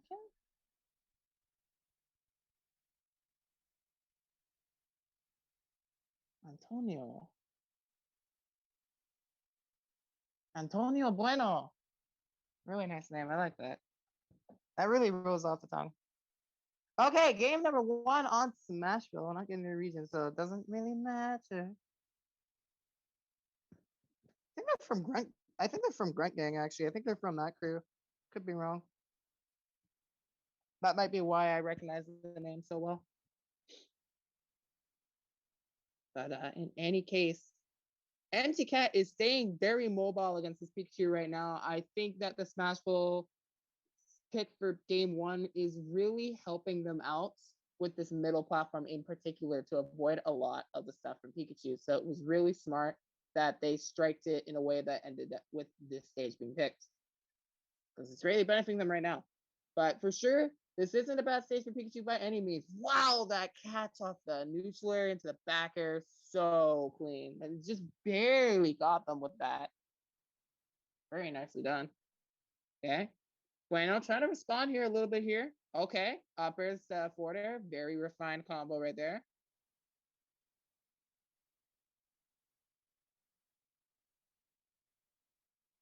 They did try to finish off the stock there too by going a bit low, but instead Empty Cat was able to get back, regain some control. Bueno would be very comfortable with having the stock lead right now for sure, otherwise. And Empty Cat is just playing this massive keep away game against all these T-Jolts. Don't let one of them touch. One of them run. Oh, that SD is going to throw off a lot for Bueno too. He's already down here. So that's a bit tough.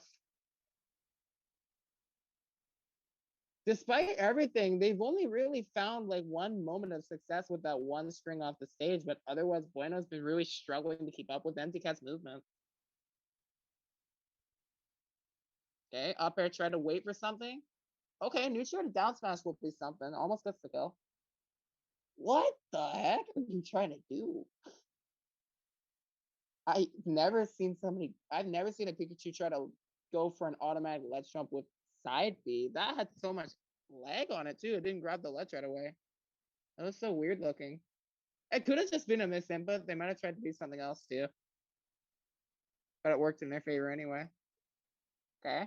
Some neutral into the back air. I am noticing that Bueno is, they are trying to still slow this. They are trying to keep this at a slow pace. The way that Empty Cat is avoiding the T-Jewels is making that a little difficult.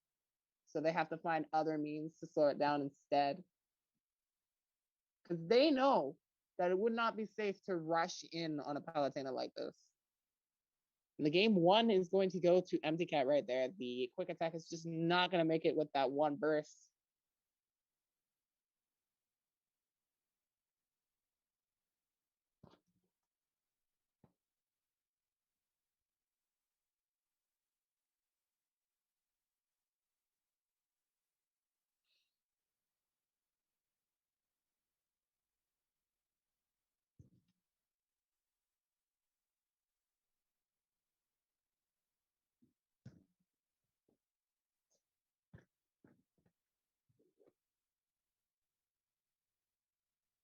All right, game two. Did they go right back?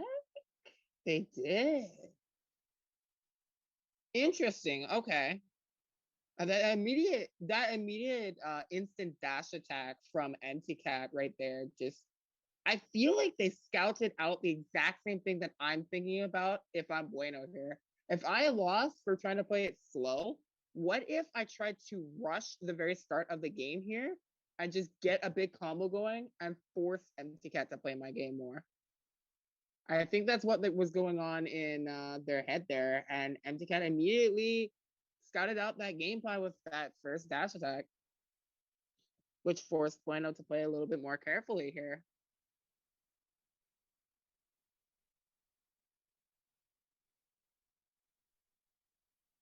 Okay. This is looking already a lot better. Bueno's winning a lot more neutral interactions in just this one stock alone. Okay, Ticho caught that.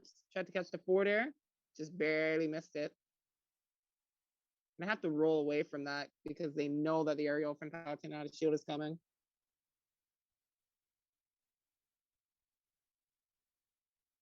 Okay, dash attack. Bueno had to hold himself off the stage a little bit there.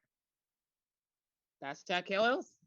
Dash attack kills. I'm gonna move the little screen share icon down a little bit there because I actually couldn't tell if that killed for a moment. I was just pausing to see if the stocks would change because of that nice little stock transition where it goes from 3 to 2. Love that stuff.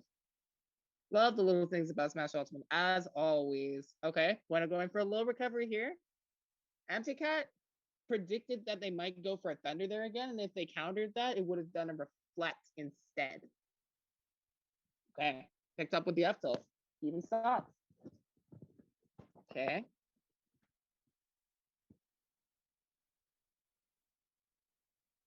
Okay, just wait for that back air. Try to chase after them, just picking no option as they respect that Empty Cat's going to fade to the ledge instead. Okay. Slowly but surely racking this up, but Bueno is doing what they want to do now, where they want to stay in Palutena's face and pressure. They've adapted that the T-Jolts just aren't the winning strategy here right now. Empty Cat's too wise to move around all of that.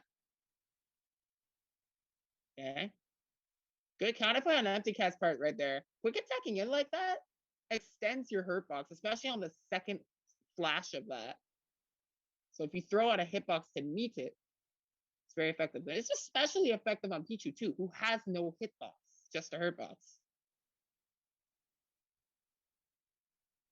Okay, F tilt. Empty Cat is taking the pacing of this second stock quite well. Dash attack as well. Oh wow, that's enough. I wasn't expecting that to kill right there. I think that there was some slight bad DI there because it was slightly stale too, but it could have just killed regardless. Pikachu is still light. It might have just been enough to do it. Okay, Empty Cat with the advantage here. Knock him off stage with the Guardian Shield. That down tilt completely stops the quick attack in its tracks. Okay. Even though that side B was a misinput, they couldn't punish it, and I found that quite hilarious. Okay, nice counter reflect there. And they've just been saving that for an opportune moment to throw it back to Bueno.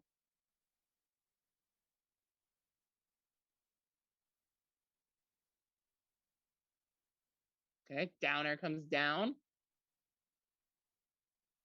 When I was trying to find their way out of the corner, this T-Jolt, they're doing a lot of jump T-Jolts, so they might have to be careful for that. Empty Cat's probably gonna look for a jump read soon.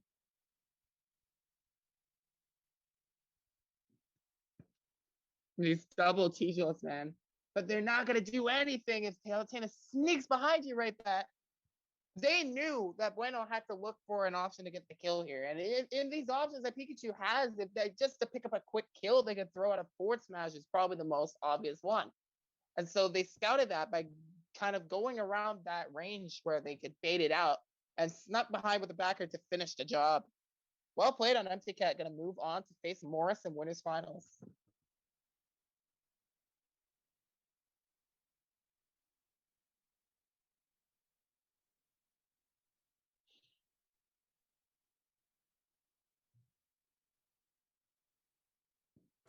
Did you ever get to the bottom of who took it over who, Empty Cat or Morse?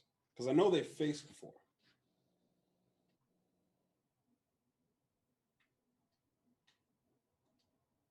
You know, if it's the bracket I'm thinking of, I think Empty Cat double eliminated them. Damn. I think it was the one where Castle won, or no, Empty Cat. I think Empty Cat won over Castle actually. Castle won in winners, right? But they got reversaled and then they switched off to a counterpick and it almost works. But then it backfired and Empty Cat won up. Yeah, that's the one. Empty Cat played Morris in winners semis and losers finals of that bracket, I'm pretty sure. Definitely losers finals. So I know that they played. Hate to see it, man. Always tough. Yeah. Getting double eliminated is always rough, but it also motivates you that now you have a rival that you have to study. You have a gatekeeper that you need to learn how to adapt to beat.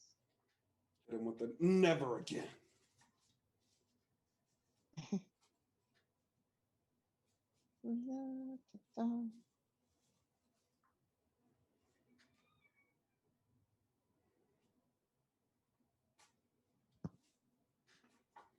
This will be our first best of 5 tonight.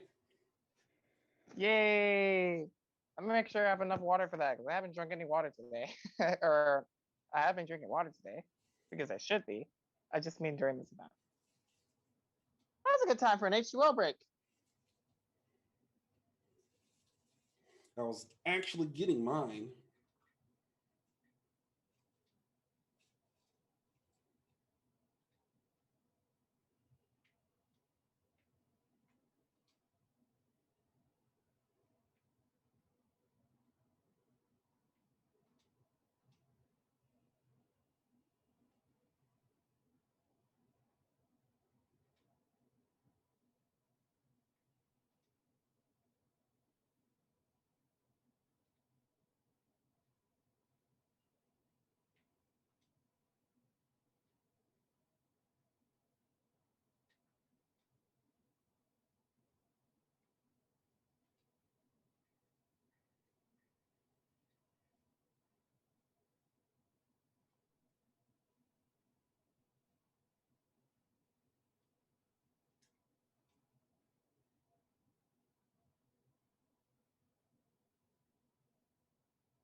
All right, and here we go into this next match.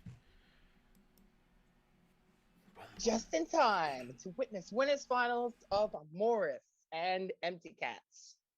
I think it's been a while since they played, but I do remember that Empty Cat was a bit of a thorn in their side, if I'm remembering things correctly.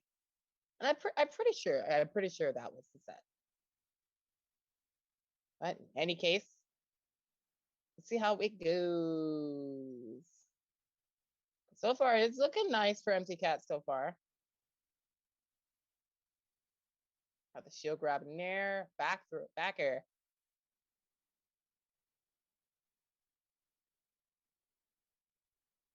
So far, there are just a lot of situations where Empty Cat's able to shield very freely while edge guarding Morris. And a lot of the ways that Morris is trying to get out of the corner is with aerials. And all of them are very laggy and getting punished by that.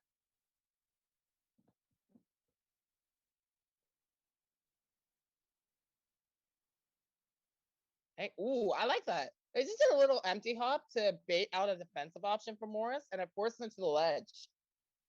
So Empty Cat could pick up on that first stock from there.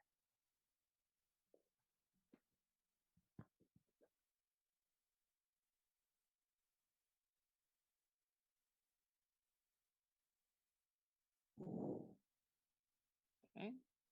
They threw the gyro up there. I like the idea for Morris there to cover the platform like that. And they got the grab, but they didn't get a lot off of it. Whereas Empty Cat is responding with violence, 66%. Okay. That explosive flame death would not look intentional. Okay, what's the option? You should get up for one hit of up tilt. Sure, why not? And you lose your advantage state for hitting up tilt. Nice. Okay.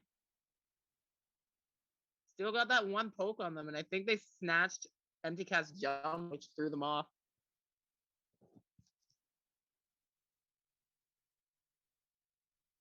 Okay, these trades.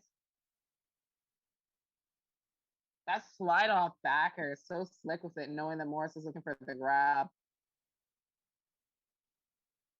That was a great normal air dodge. I wanted to stay off stage to avoid the edge guard attempt by Empty Cat, which forced them back up and gave Morris the time to get back.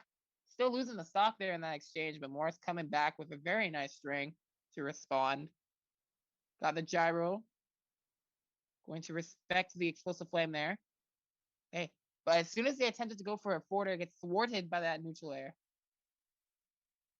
It's just Empty Cat really has a good download already, I feel like, on past information, in particular, just how Morris habitually wants to come out of the corner, and they're really punishing that habit in particular. It's definitely what I'm noticing, and they're doing it in multiple ways too. Because they're no longer putting up that shield, it makes Morris feel like they're more comfortable to escape the corner. But even then, Palutena's aerials are just really good, especially neutral as disjoint. That explosive flame trap in the landings got the first game for Empty Cat. That was a lot dictated by Empty Cat, I will say, but the game was still very even. There were opportunities where Morris could fight back that we could see. I think that if they could get control of one really good spot of advantage state, either forcing Empty Cat to the corner or into the air, those would have been really good spots, especially in the air. You can catch a Rob up air, that would have been really good.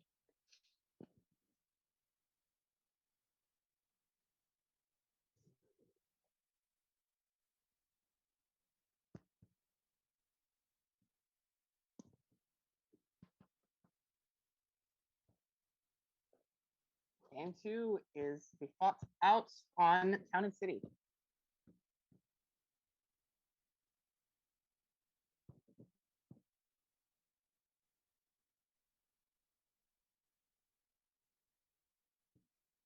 Okay.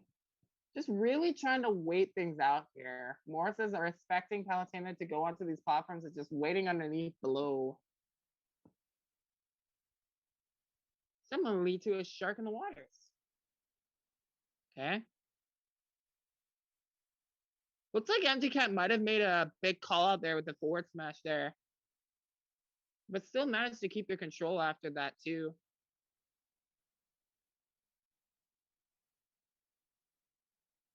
Okay.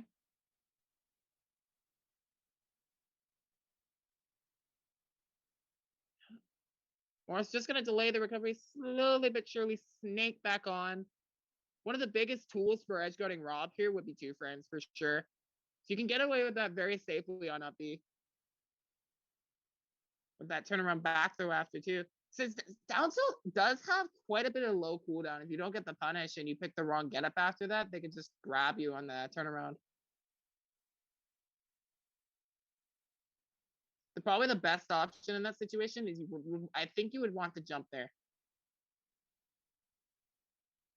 Jumper or maybe get up attack. Get up attack is still baitable, but it is a mix up that would not be covered in the same way as neutral get up and roll. Okay. That did not look like an intentional side B, and they're paying for their life. They died so early. Oh my god. I felt like they died so early there. It looked like they were at like 50, 60%. Might have been reading that wrong, but jeez. That is vicious. MMG Cat mounting this lead. Okay, good parry though. Was able to make something off of that.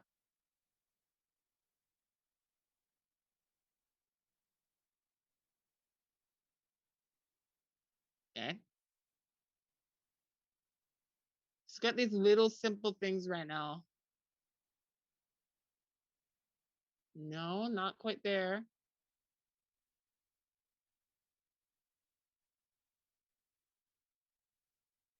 They tech roll in. Really sneaky with it too.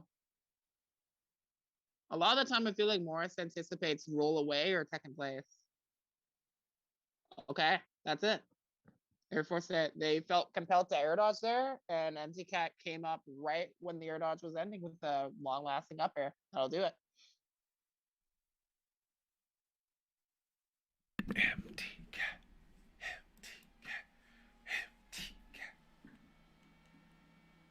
Empty cat. I feel like MZ Cat is honestly playing really on point today. It's very hard for people to touch him. It's in rare form.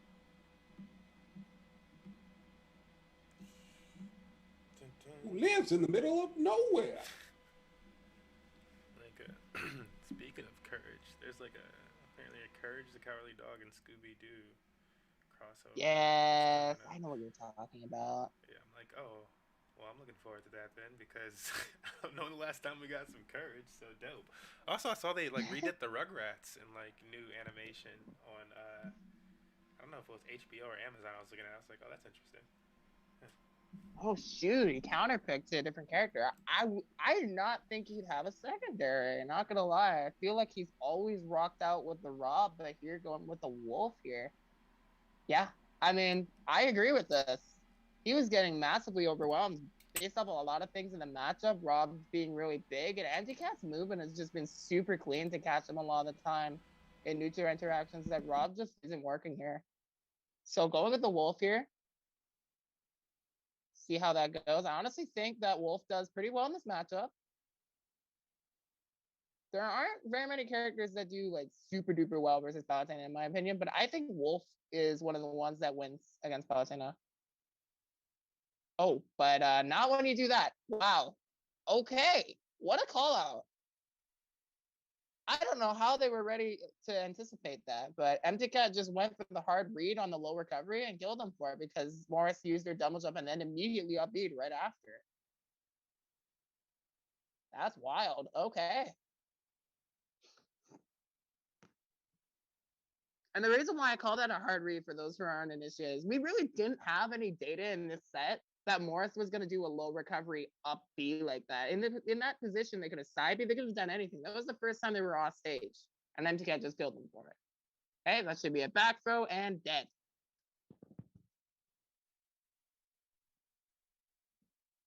I do like the Wolf counter pick here, though. I do quite like this. It feels like they're able to space around Palutena a lot more comfortably.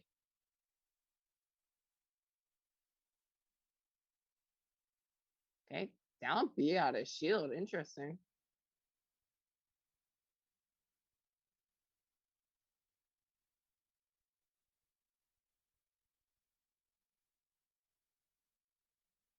Morris doesn't seem very comfortable with recovering with side B. I see a lot of up B, or they try to pick an early recovery route. Yeah, Empty Cat scouted that jump from the platform. With one more stock away, and Empty Cat will move on with a clean 3-0. Okay, knocked them into the grab, the dash check off the near. Okay, forced the double jump there, but trying to commit in. See, we can see that Morris is being a little bit greedy on their approach here on these landings right now because they want to get something going, right? But this greed is costing them for sure.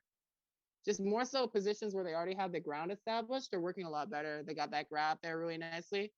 But Empty Cat switched it up that time, went to immediate grab. They saw that Morris was scouting out options with run up shield, and they just called it out. Ooh, okay. Oh, my God, Palutena hitboxes.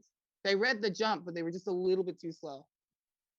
Up B from the corner, almost killed.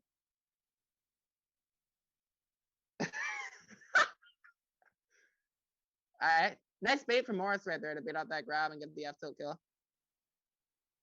Down throw dash attack. Okay. Wasn't quick enough with the punish though. I don't think Wolf has really fast out of shield options. Like the fastest that I know of is footstool up B out of shield. Footstool is so situational to begin with. Such a weird one to recover. Okay. Oh, watch that. That Drake down up air into grab. I think they would have lived from center stage. I don't think back throw would have killed there. Okay, run up immediate forward throw. Neutral air to catch them off the jump. That's one of those lingering neutral airs that's great for ledge dropping with. Ooh, almost got clipped. Knocked off the stage. Used the jump. Up B. Yeah, they're recovering low every time. No mix up. It's that no mix up. They know that if they side B unsafely, they'll be on stage. They'll be in range of explosive flame. I get that. And Empty Cat calls out that roll from the center, and that's it. That's the 3-0.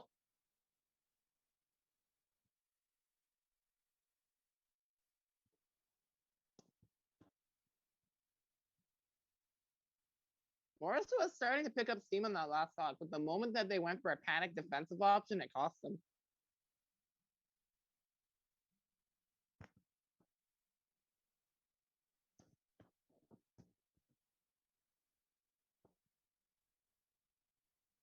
Empty Cat will be sitting in the winners of grants. Very solid run today.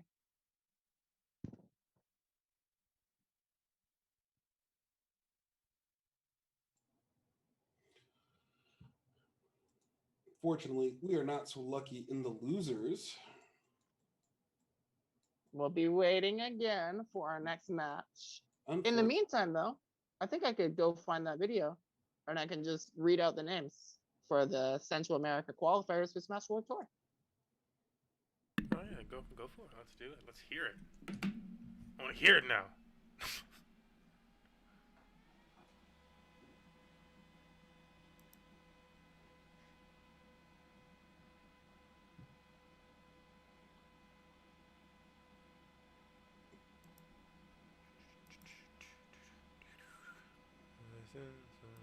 Hi, yes, that's me. I'm the commentator today, the Rainbow Star.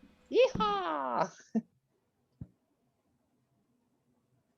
I accidentally clicked something. I apologize for that. That was 1 second of an advertisement. And that's why I should turn my volume down first before trying to scroll on something. The Nervous Chuckle, the Rainbow Classic. That's 5 VG boot camp.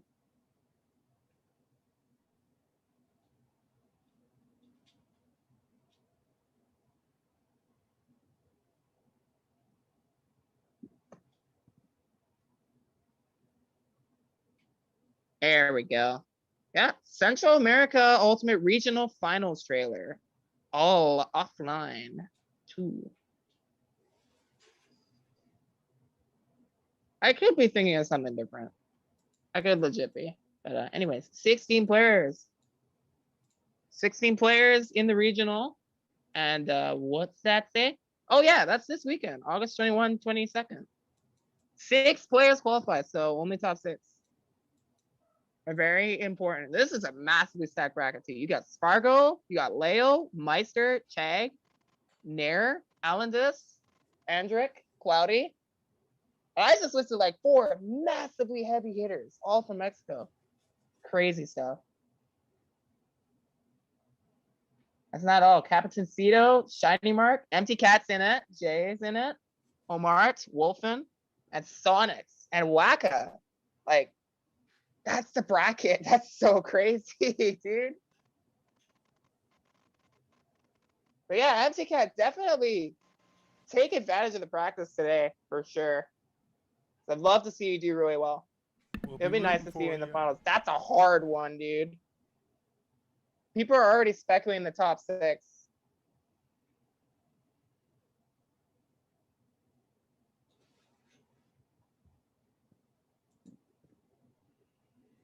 You want to step into the ring, sir? You talking to me? Yes. Yeah, that's one of the MMG regulars in pretty big events offline. Yeah. Yeah. Also learned Aang's pretty well placed offline. I'm like, oh, I was Where is Aang from? Mexico as well. Oh, Yeah, Aang is pretty high on PR. It's like, oh, cool. I was like, oh, Aang's like top 25. I can feel that, to be honest. I mean, Aang is the best Toon Link I've ever seen in Ultimate. So, like, So I was like, if I'm calling them the best Toon Link, they have to be ranked. yeah, If they play offline, I was they've like, got I to be knew ranked. you were a beast. I didn't know you were like top 25 in your country beast, but it makes sense. Totally makes sense. It's like when Aang is when you learn the legendary. BR one, it's like ranked in their country. Like, oh, you're like a top player in your country. It's like, yeah, well, makes sense. This is like one of the Yeah. hardest snakes you've ever seen. I knew that too. I think BR1 was ranked second or first in their region. Yeah, they By had the those way, placements. they won the South America regional qualifier, so they will be in the finals Hey, for Smash World Tour. congrats. That's two people we've seen out that have won some regionals recently. Mark SD King won a Nintendo regional, and BR won in a regional. Haven't seen BR in a while, but Yeah, BR1 has been doing really well with the events they've been in lately.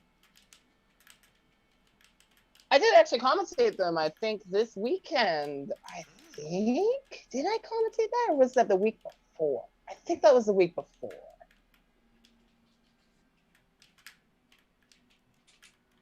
No, I think that was this week. like, did they win? Yeah, they got third. They lost to, who was the person who got second? I think they got double eliminated by enhanced PV, but those sets were both really close. I think they were both game 5 sets. So they were really good sets. I commentated the first one in winners.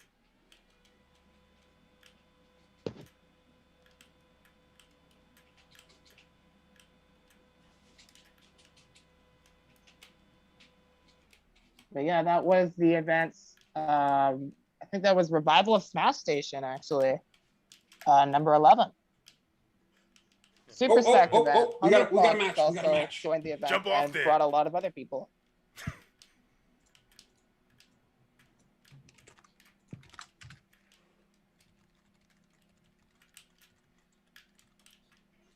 Throw that damage up. Yeah, I'm just gonna hit you all, bitch.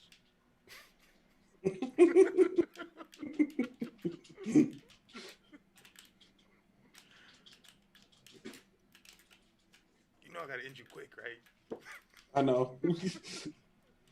You know I'm still trying, right? Let's have a look at that bracket. I'm always curious to see how top 8 pans out at this point. Maruku took it over Key and Bueno. Maruku's guaranteed top 4 today. Nice. It wasn't enough. At one point, They massively outplaced the person who put them in losers, by the way. The person who put them in losers lost in their first round of losers. You said That's Maruku? crazy. Never seen someone get outplaced that hard. Wow.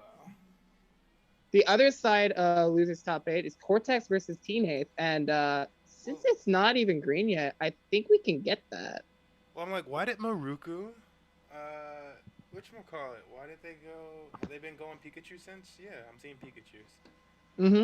I'm like, yeah, it was that switch up where they lost the first match, won the second one with Pikachu, and then switched to Cloud and lost the third one. I'm like, oh, okay. Yeah, I mean, their opponents did the same thing. They switched when they won and then lost. That was so weird. Okay. It's like both players counterpicked each other, but Maruku unfortunately was the last person to counterpick himself. Wow. That's funny.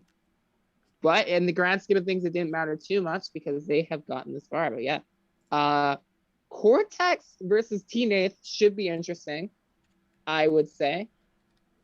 If T-Nath is still around, I think they are. They've showed up to all their matches. They have effectively not dropped a game in bracket today Yeah, they might need a. because they were DQ to losers, but they didn't play in winners. So they didn't technically lose the game in winners. So that's funny.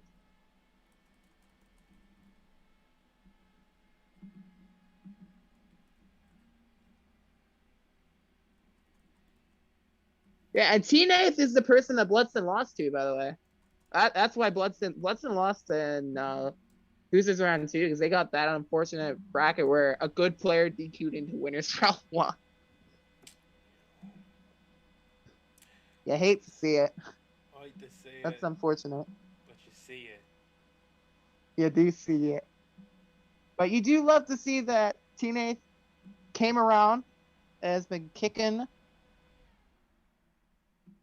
Yeah, hoping we get the T-Nath check-in. Usually this is a situation where after so long we definitely throw out a ping to the person in server. T-Nath does have one of those weird names where it's like that's a symbol that makes it so that people can't really ping you. Yeah. He's green. He's green.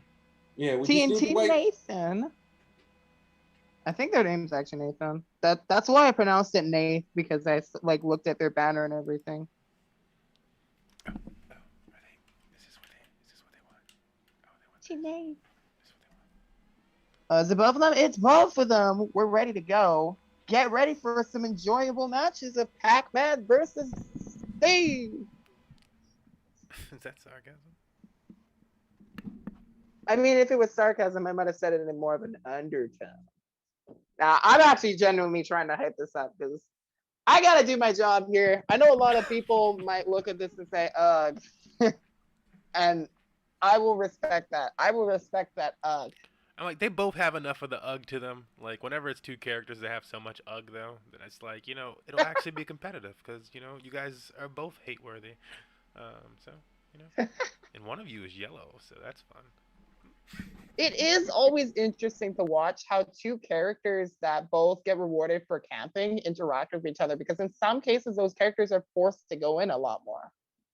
I feel like there are situations where you want to pressure Steve more. Pac-Man wouldn't want to stay back versus Steve all the time, because if you do that, you allow Steve to just get all of his complete resources for free. It's a lot better to pressure from a mid-range where you can react to minecart and you can bait out Steve to stop mining. Because you do not want him to get diamond materials. Because once he gets diamond materials, he becomes a demon possessed. That was clean. That was very well timed on that note. Wheels. Sorry, Demon on wheels. Speed Racer. Oh, Speed Racer? Ooh, I like that. Okay, I like the reference. Nice. Okay. So Teenage, even though they lost that stock, they held on to their diamond because they knew they were gonna die soon.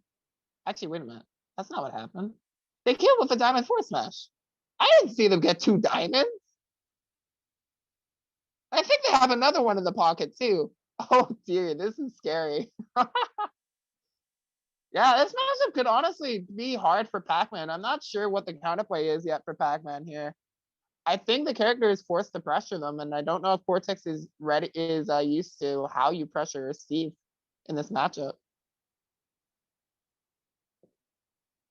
Okay. Oh, that's a minecart malfunction if I've ever seen one. Okay. Wow, we're chopping hydrants out here with that axe.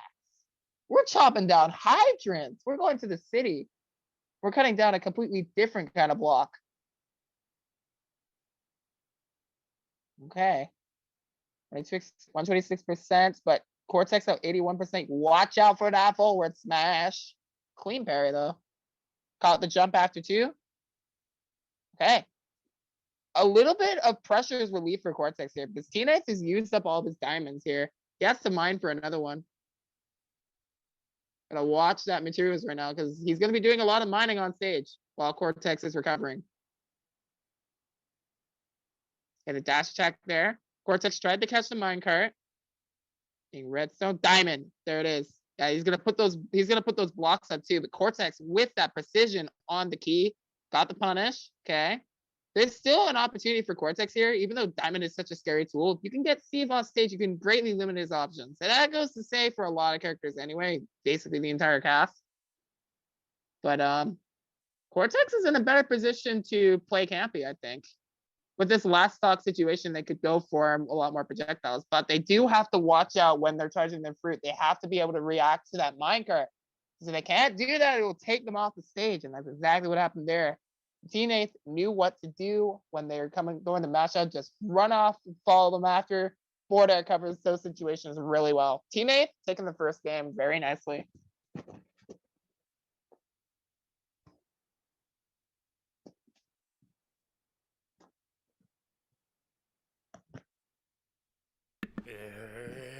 Steve. Boom! It always makes me chuckle. I just said that once, like, you know, the B meme and all that. I do that with Steve, and I did that once. Ever since then, whatever in text, I usually just type Steve over Steve, and I always just have this silent chuckle to myself. I can't help it. This character's goofy. You do be goofy. Okay, Cortex counterpicking Chitana City here. I would say that's scary, honestly, because it is scary. You're giving Steve closer blast zones.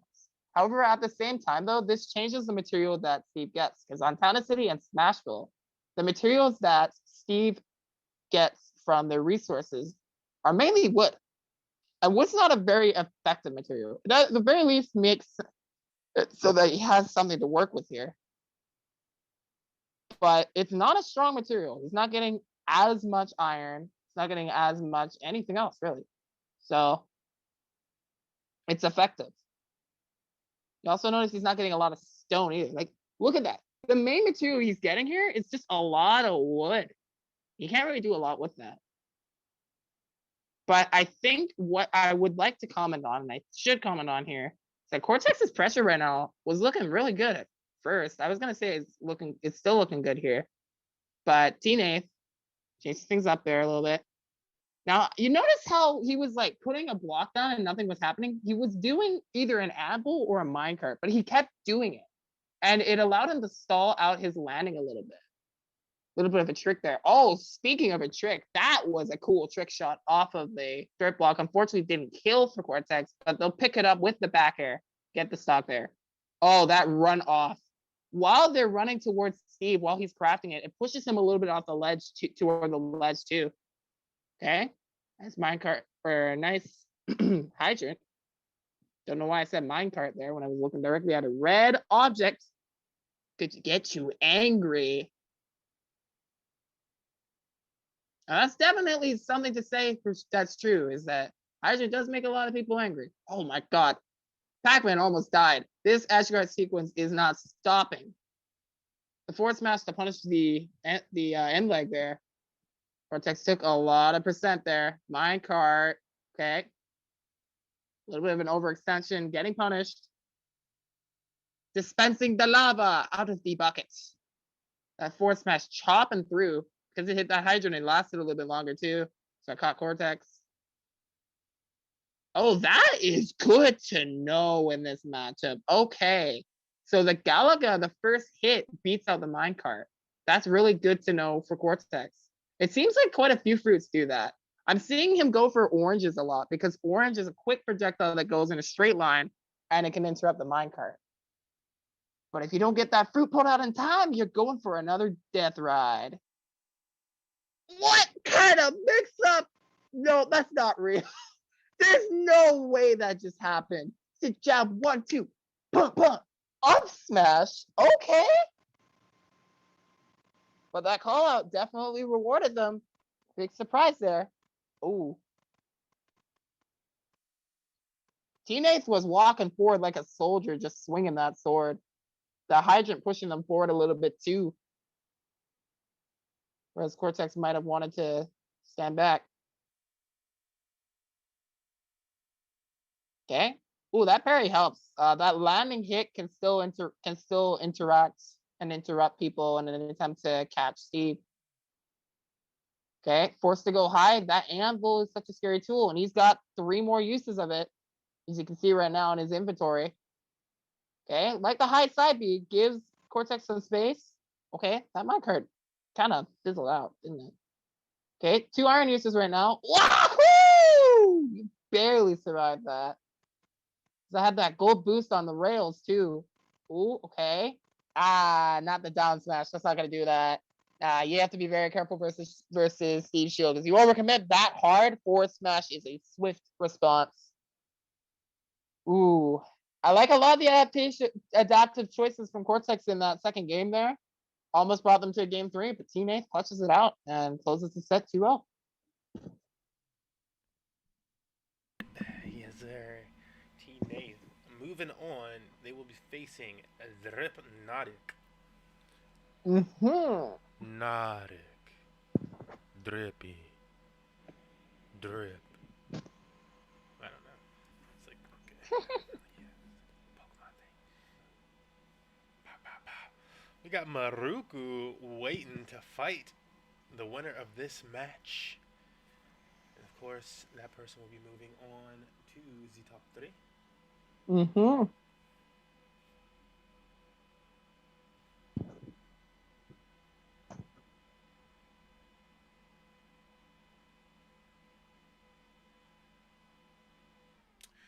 Dun, dun, dun. Let's see what we got for this match. What are these two gonna pick?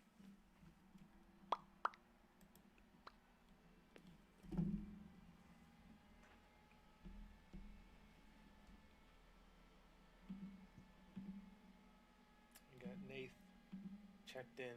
It's an easy Mr. Drippy.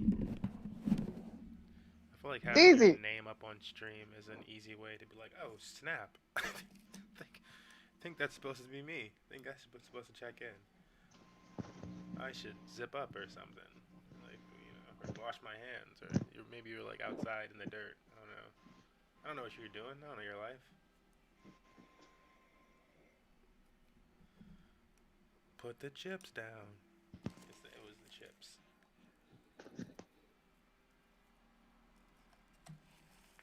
Told myself today, it's okay. It's okay that you're not eating pizza. You're gonna have some lovely brats. You'll be fine. If you're not eating pizza, you're gonna have some lovely pasta. Is that what I hear? No, brats. Brats. Oh, we Johnson. We Bratson. Bratwurst. Brats? Oh. We got some bratwurst. Huh. You know. I've never heard of pizza and bratwurst. No. We don't have the pizza, and so, you know, as a secondary, you know, it's like, you know, if not pizza, well then at least bratwurst. Oh. Yes. Oh. Okay. Yes. I think his name is Hypnotics in our Discord. That would make sense, right? Dripnotic and Hypnotic. Yeah. Maybe. Maybe, yeah. His profile picture has Dr. Mario and Ness. And I was like, you know, you're probably the right one. You're probably it. Let's see if you are right or wrong. Dead wrong.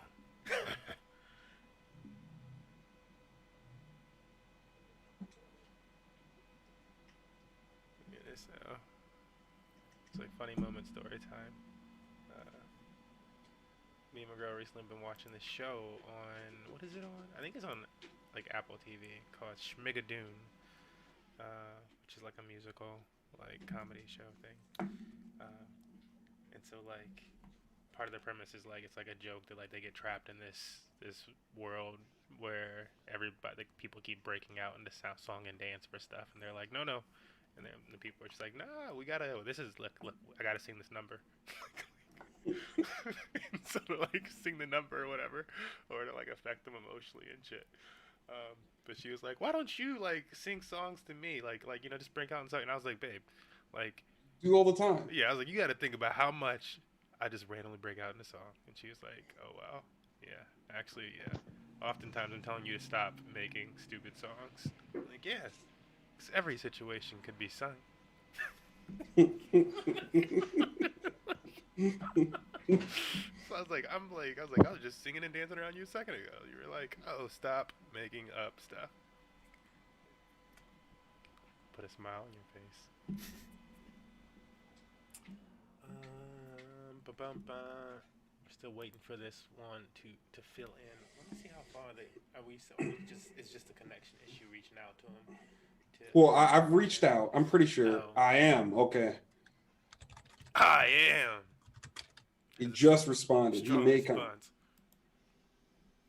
Well, you got 30 minutes or 30 seconds on the check-in timer, and then it Boom. has like another like 20, 30 seconds after that. But he's in there.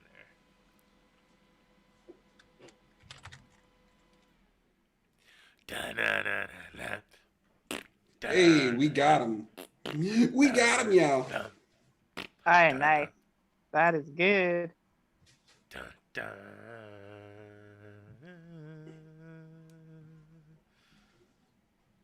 Boom.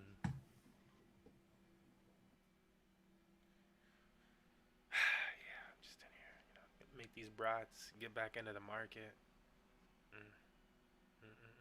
Beautiful, beautiful, awesome. Trying to get on this YouTuber's good side. This one project that I'm in, I've been in it for like months. It just pays out like super fucking nice, and so like it's paid him that much nicer because money making, like it's paid him into like already a millionaire, made him like another $1 million. It's like that's nice, that's cool. So trying to like partner with them, like yeah, we pretty much have a play to earn system. Trying to connect it to Binance Smart Chain. We like to work things out so that it's really easy onboarding, but we talking, we'll see,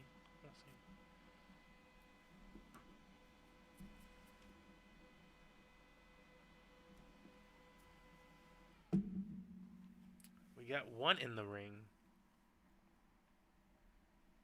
Can I get two? I said, can I get two in the ring? They still banning.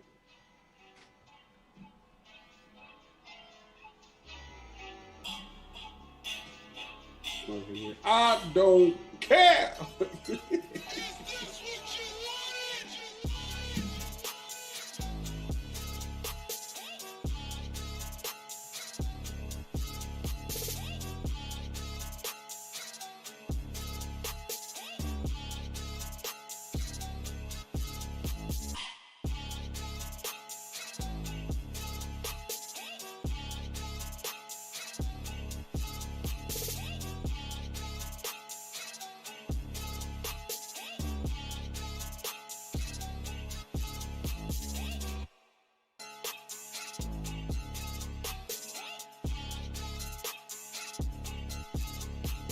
Looks like we're going town and city.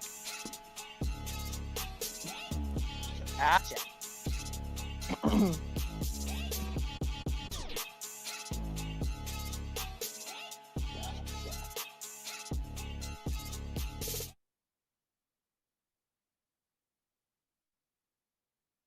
A lovely evening in the neighborhood. To do some wood chopping, that's for sure. Right now, Hypnotic is having trouble catching him. And he's getting things going. Well, he's swinging with his fists for a little bit there. I think he tried to craft. He was just like right outside the crafting range. It was a little awkward. But now Teenage continues this enhanced assault.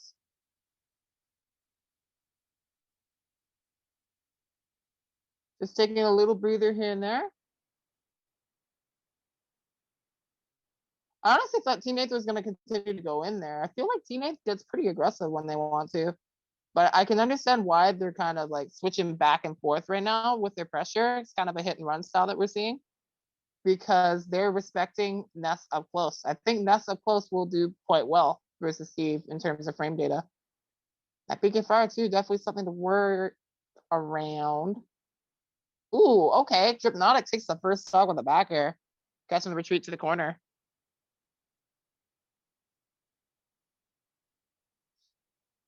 Oh, the down smash sends them off the stage. Use the jump. Just snatches the ledge.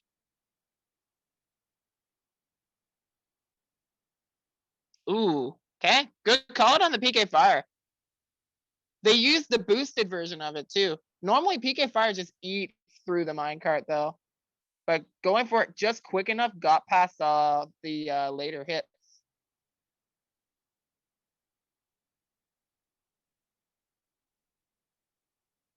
Okay, oh, miss input there. Cost him a little bit of ground. It took the full hit from the PK Flash. Okay. Jumping around that up smash. Gotta respect these yo-yo tricks. This kid is quite proud of them.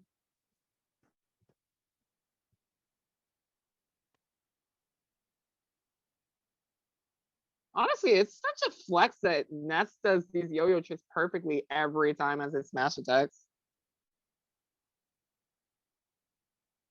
Because that's something that takes a lot of practice. Like you get older when you start doing tricks like that. Those are advanced tricks around the world and walk the dog. Well, actually, I don't think walk the dog is, but around the world definitely is from what I remember. See, I can relate to this just a little bit because I used to have a bit of a hobby in yo-yo tricks and such. Of course, I have other interests that I focus on now, but it's always been fascinating to me, really. And right now, Gymnotic is holding on to this lead quite comfortably, and a simple forward smash will even that up. That's really just a really good win con for Steve in general, is just finding openings for forward smashes. Sometimes they throw it out, sometimes they wait, you know? It's a spooky move. Okay, just gonna wait it out. Got a refresh on that materials a little bit. Couple mine carts not interacting. Got a TNT block too. But Gymnotic picked the right way to get on the stage to avoid it. But Teenath continues the pressure. That using that minecart for a little extra boost to catch Gymnotic. And Teenath makes the comeback complete. Game 1 going to them.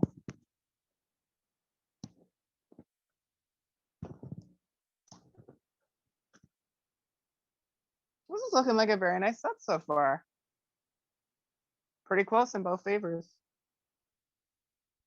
I think this matchup is probably, if I had to guess, it looks like an even matchup, to be honest. Because Ness can fight really well up close, and I think Jump PK Fire is a really good tool for knocking down the walls that Steve can put up. And Ness also has some good speed to catch up. It's just for the most part right now, the main tool that's helping teammates catch up is surprisingly not the comeback material, it's minecarts. They keep getting caught by minecart when they try to challenge it, and Ness just has these stubby hitboxes that aren't going to do a lot versus it to catch Steve. It's just that one tool that brought everything back for Teenath was knowing when they could put those out and when Hypnotic was going to be aggressive and punish them for it. Okay, nice 38% starting it off. Get a little stone material, a little extra boost. I've learned from watching a lot of Desmona that stone is honestly pretty good to go for. I mean, it's better than wood, so you just get it early, you have a stronger tool to work with. There's not really a lot of reason to not go for it, I feel like.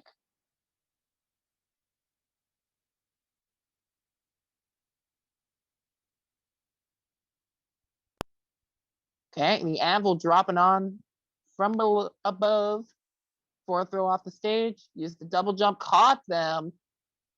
They are forced to go for the up B here. Just goes for the tinder block. I always say tinder box, but I always say tinder block, but I always mean tinder block. Tinder box. Tinder box. I think there's a song about tinder boxes out there somewhere. I didn't make the reference. And that's all fine and good. Another minecart rides through that stock. And now Teenath has got deadly weapon with that axe. Okay, will Backflow kill there? It almost killed. I wasn't sure because that was center stage. Okay. Teenage using that one block after the minecart landing to stop Ness's approach and keep stage control was a really good placement in general. Okay. Wow. Okay, reversal situation from Genotic. That was really smart. They recovered in such an unexpected way. I commented on, I think I commented on the recoveries and winners as being similar to that too.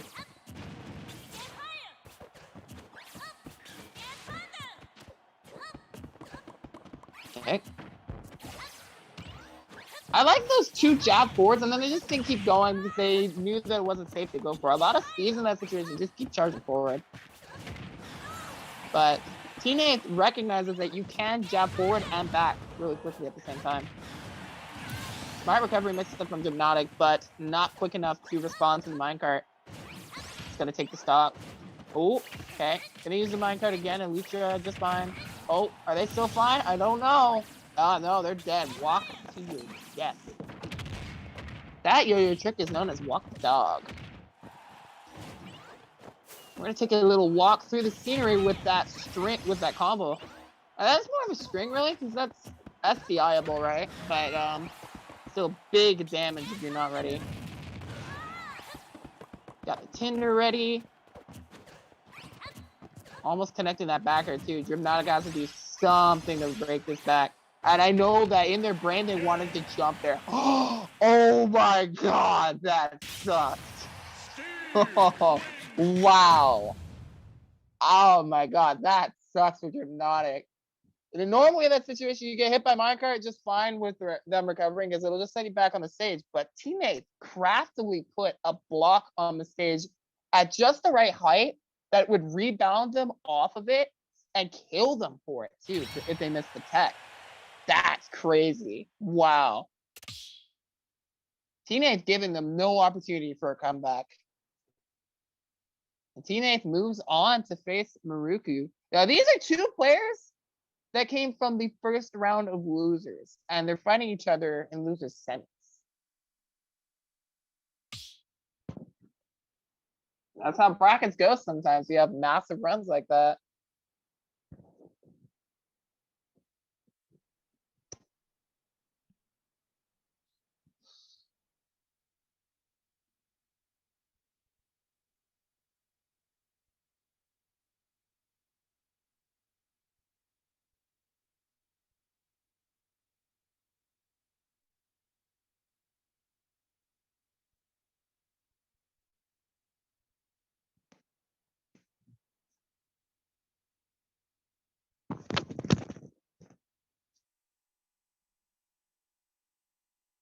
All right, so while we get these players checked in for this match, I'm gonna run through another video. It's been a while since we played a video today, so we're gonna run through another video, another short video tutorial. This video tutorial is helpful in claiming today's NFTs. I don't specifically run through how to claim the NFTs because that's really simple. It's push this button, push that button, and like that's a claim for free. So it's really nothing to it. But this will show you how to make a Wax account so that you can do that for those eco-friendly NFTs that, to give you what you need.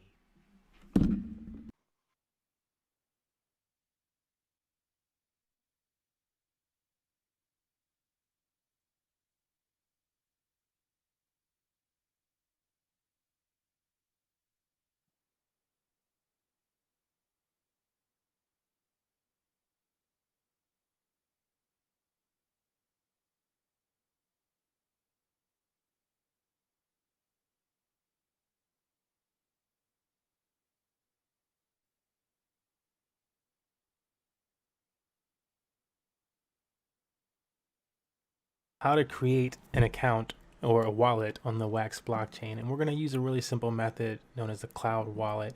You can also use things like scatter wallet. You can later retrieve the private keys and stuff like that for your cloud wallet, but today we're just creating a quick cloud wallet. So it's a custodial wallet on the Wax blockchain. So I'm going to come over here, pop open a window for us, boom, And we're going to start this thing off by going to wax.io, which is going to switch the URL up a little bit. It's going to change the URL to on.wax.io. Same thing. So let's pop that bold away right here. Bow, bow. And I don't believe I've used this browser before for this, so hopefully it doesn't try to sync me immediately into anything. I'm going to click create account in the top right corner. And then here where it says all these different social media options, you can go ahead and choose one of those, or you can enter an email right here and a password. Actually, I've never done the email password option. I usually just... Indeed. We got Maruku versus Team A. Very interesting match to see. We definitely have a much more warmed up Maruku at this point of the bracket here. Team A, we've seen how they've dealt with their last two opponents. Quite a deadly Steve, to be sure. Oh my god. They tried to put those blocks up higher so that they could escape, but that's the thing with T-Joel is it's such a unique projectile. It will chase you down no matter what, as it rides up the blocks chasing Steve. Unfortunate that Steve there. Maruku recovered just a bit too low that the second spark wouldn't connect. Alright. But forcing the grab to whiff there helps him out. Man, this has to be the worst character to SD against, because if you SD versus Steve, he don't care. A lot of Steve players won't care. They're just gonna be mining. But the thing with mining is it just makes them a better character, and it makes them an immensely better character. So if you SD versus Steve, think of it this way, right? If Joker's Arsene was a farmable resource, you give them that. That's what you're giving them, is you're giving them a farmable resource. That's what they get the time to do. And Steve just becomes so much stronger with diamonds. And we know this. Yeah, look at this right now. Maruku's still trying to play as carefully as they can right now, but making this comeback is very difficult. They have to play it very carefully. They can't play too carefully, or Teammate's just gonna get another diamond. He got a gold here, which means that he's gonna have faster frame data on all of his tool-related options. When it comes to the pickaxe, the axe, the shovel, the sword, all that. Not stuff like the tinder or the minecart, but gold in general just makes things faster. However, it's less durable, so keep that in mind as well. I think it's a good option sometimes when you want quick options and you are close to getting a diamond. Oh, don't I see again? That was scary. Oh my god. Okay, tried to quick attack in time to zoop and get that diamond.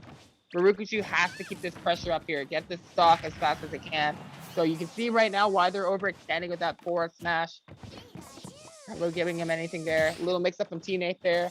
Using the no inventory drop to stall them a little bit. Marukuchu playing around that anvil well. Get the grab, get the kill. Get the kill. Okay, this is close. This is close because he can't get diamond ring. Marukuchu has to keep this pressure up though if they want to succeed here. He's gold sword. Gold sword is so good. See how quick that goes. You cannot challenge that. Do not mess with gold sword jab. Ooh. Marukuchu held out there, so they survived that. The minecart's gonna get him. T-Joel's not gonna stop it. Did he just do a little dance right there? Damn! Did I see that right? Yo, that little dance that Steve did at the end there. Woo! That's kind of more effective than a taunt.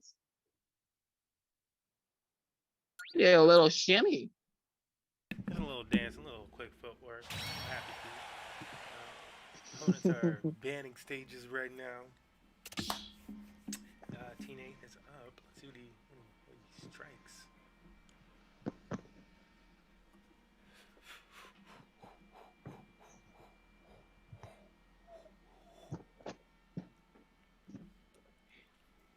Taking that sweet, sweet time to wipe those hands of sweat.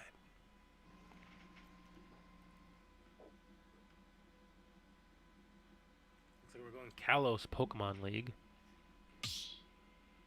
Kalos, the traditional Pokemon, the traditional Pikachu counter pick.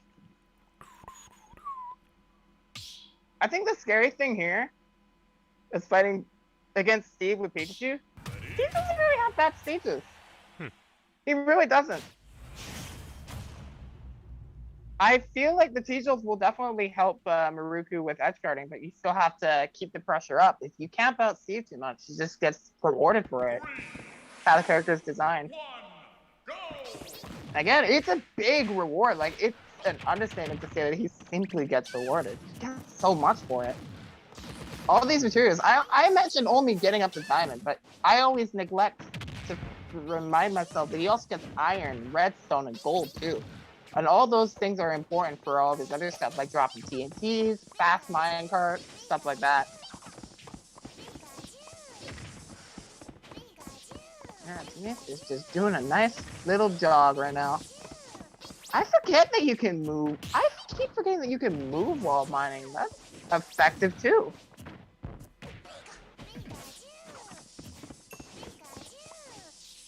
He's got the diamond. Maruku got 71% there. I like the quick attack right there. Trying to really take care of business the moment they see that diamond coming out. Not respecting that minecart, however, gonna hurt.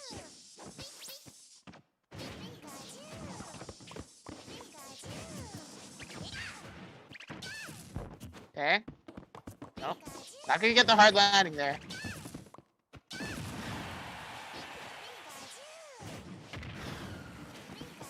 Okay, nice minecart there.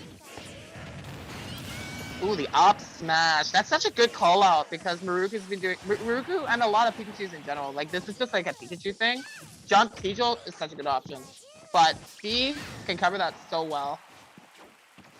Alright, Maruku got the stock back. Evening it out. Maruku is so far doing what I said he has to do, is keep the pressure up. If he doesn't do that, that's gonna hurt big time.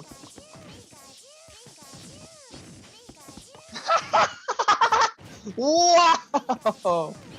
They made a little obstacle course there for Pikachu's T-Jolts to have some fun. That was funny looking.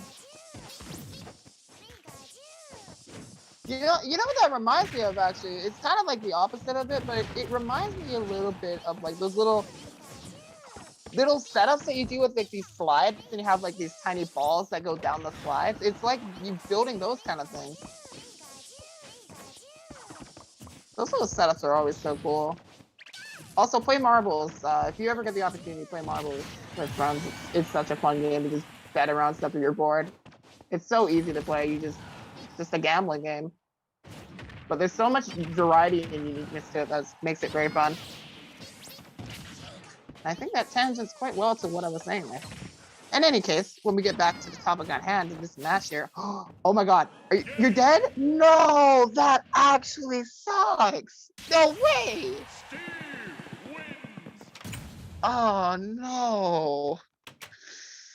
That's rough. Oh man. Drifting a little bit too hard on the edge guard there, and they missed the thunder connection, costing them their stock completely. Rip. Team Eighth is just storming through losers. This dude has still not lost the game. That's crazy.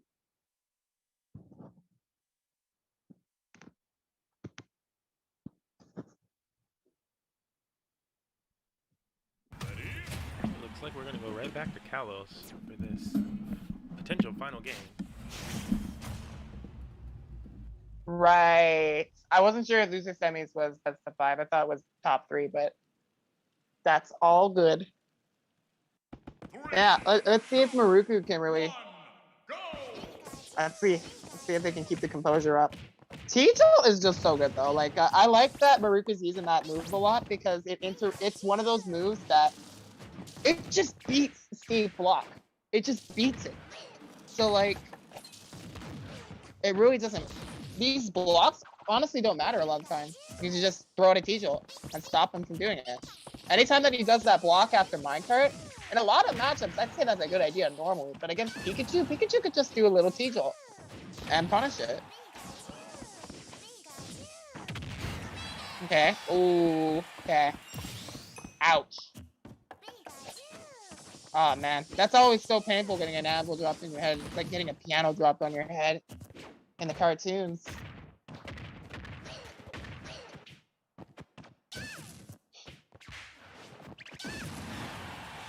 Alright, down to forward smash. The forward air off the minecart. Haruka's trying to give it everything they've got, putting all that effort into that forward smash. There's so much energy into these moves right now. But they can't afford to let that energy go.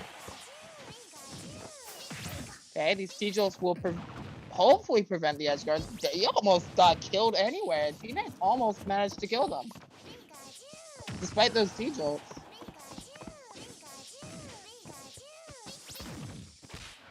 Okay, quick attack connecting there. Getting a little opportunity for an opening here. Tries to get a hard read for the Thunder.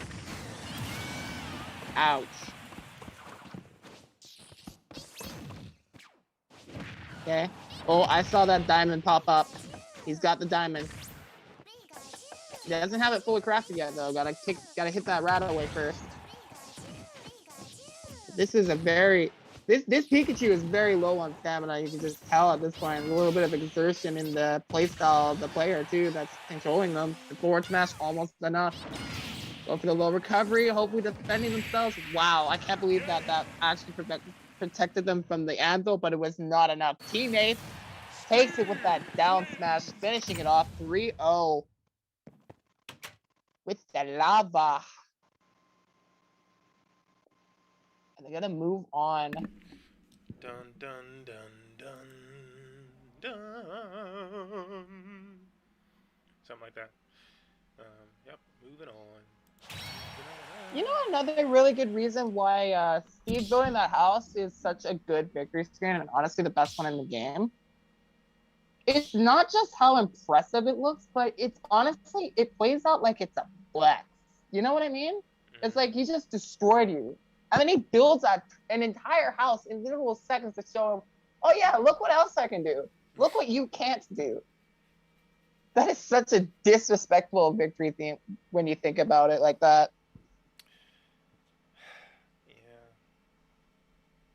Especially in this. I like that about this character. Yeah. But with that, we do move on to the finals. Losers finals. Grand finals. Yes, sir. Coming up next. Up next, we got Teenage versus Morris.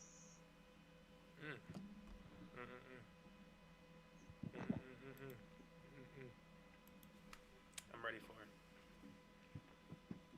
I'm ready to see that Rob and see him do some of this action at like what I would call probably like maybe a 27-degree angle.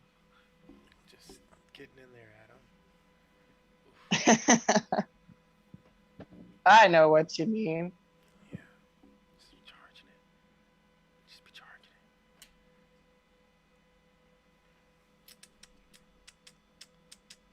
Like Rob versus Steve. Who do I feel like would come out with Rob versus Steve? Yes, I do see you're doing it. Here, you guys can say hi to her. She's gotten so much bigger. Whoa. This is Aja. Aww. She's got a toy in her mouth. Yeah.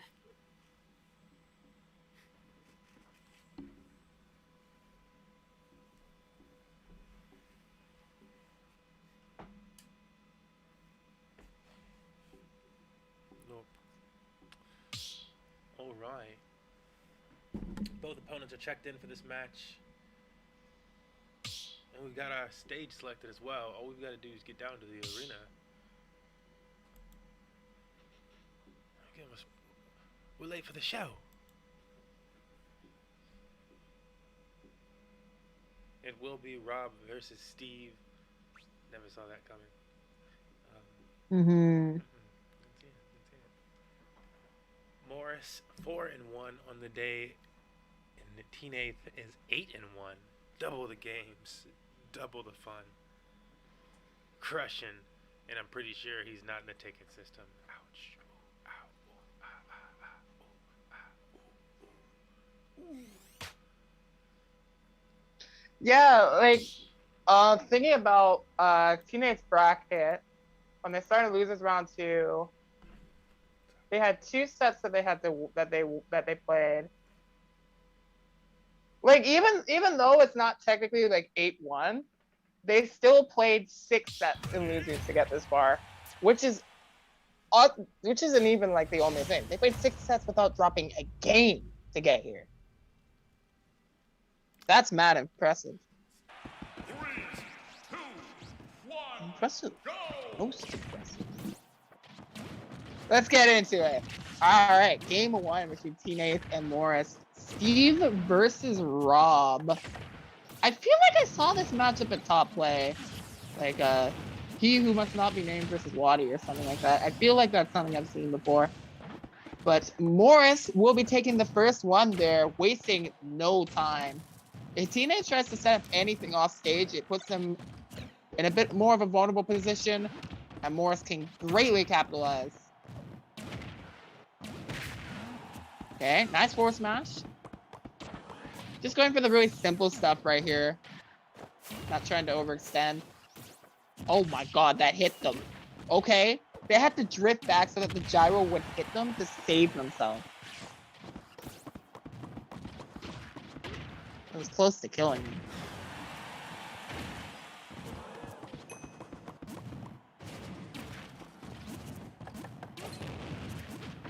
Okay, got the diamond.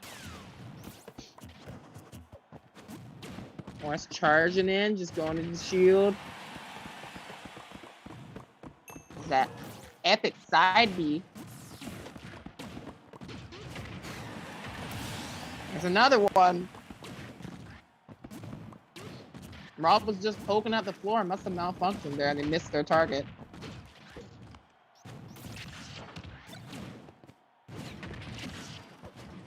Morris, oh, that went through the gyro? I'm surprised, because like the initial hit of the gyro is a lot stronger than when it lingers.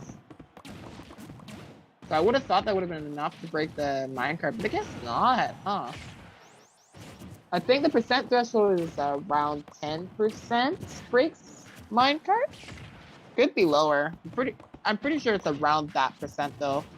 There's one good example that I know is that minecart consistently loses to Mecha Koopa. And Mecha Koopa doesn't do a lot of percent on its own. Okay.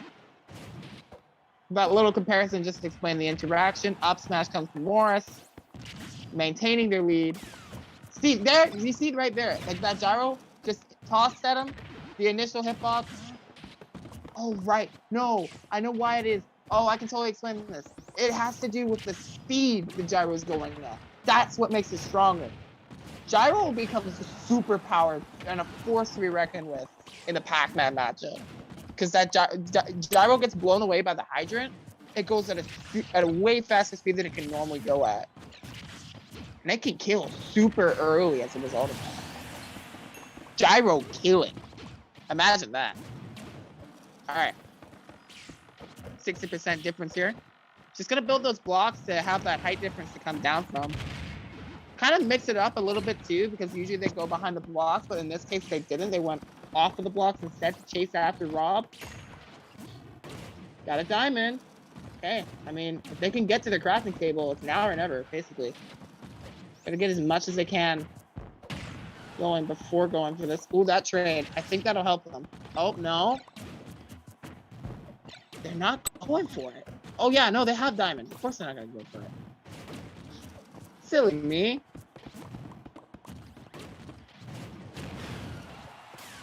Okay, that neutral air avoids the laser. Don't look into the eyes. Okay. So we're noticing right now how Morris is choosing to deal with the block tower right there as they're jumping over it, while Teenage is mining. Okay. Solid backer though. Called out the build up right there. Particularly because Teenage habitually did that a lot when they felt like they had the comfortable spot. And in that position, what they wanted to do was build up another wall so that they could hide behind it and recraft the tools and regenerate, because they had to at that point. They were running low. So Morris knew that was the best time to put the pressure. But yeah, as I'm saying, Teenage is probably recognizing that Morris is going above the blocks like that, and Teenage can just up smash that. So Morris will have to be careful with that as well, because Teenage hasn't shown that hand yet. And Morris and up smash would be an amazing anti-air versus a lot of the stuff that Morris has come down with.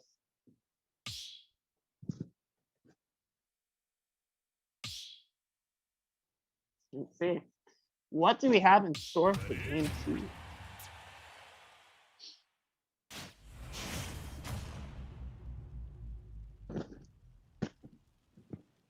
That was an excellent first match, by the way.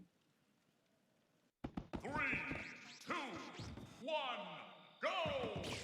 Okay, so Teenage counterpicked here, and I think there's 2 reasons why they wanted to do it. They wanted to have more space to get away from Steve, have more ground to work with, and they also get the benefit of the side blast zones being more in their favor for getting earlier kills.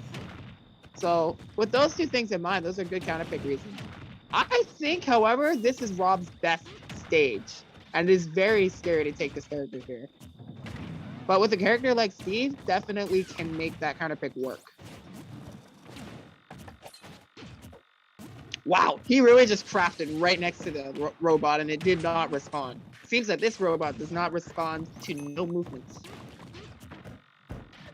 Kind of reminds me of those robots that I'm encountering in Chrono Trigger, actually, the exterminators, that only respond if you move. Okay, minecart launching them off the side. Teammate takes the first stock. I guess that's another thing to worry about too. Minecarts are gonna kill earlier too. I didn't even think about that, but I should have. Just outside of danger. Oh, I don't know if they wanted to place a minecart there. I think they meant to down B there. That would have been a good follow-up too. Ouch! There's been a crash in the city. Okay, this counterpick is doing wonders right now. T-Knights is just super comfortable with it. The up air after that, too. Good damage. Swing that sword. Slash. 2-stock lead. And the block placement there, too, stopped the side B from going any further.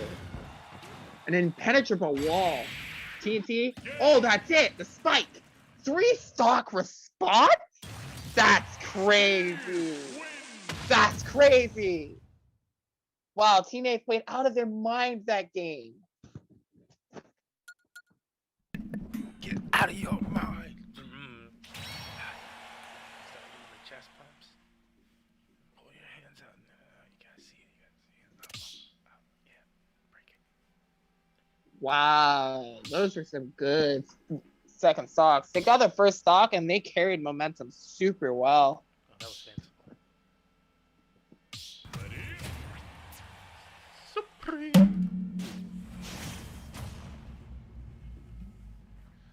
All right, here we go. Game 3. Game 3, going back to PS2. All right.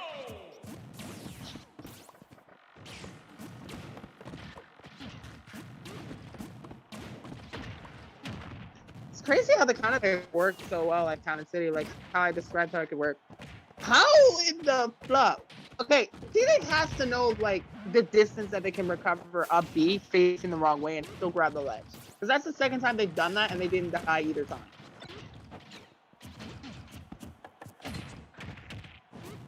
I'm just shocked that that can grab less than there. Like that. And honestly, I think now is a really good time to compliment it. Teenage is doing a lot of things I have never seen a Steve before. They're shown to be a very experimental and creative player, and I really like that identity showing in their character.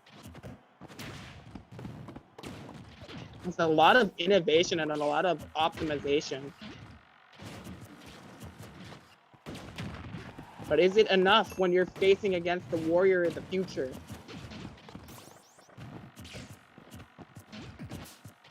The symbol. What mankind will lead to. Perhaps.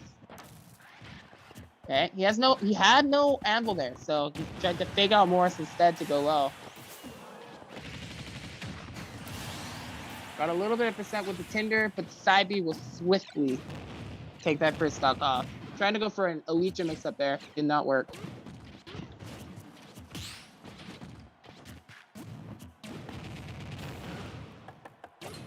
Yeah, see, that's what I was talking about game one. I saw that coming. That was such a good bait. Okay. Oh my god! No! Jeez. That gyro. The perfect setup for the perfect crime. That stock being deleted. Hey.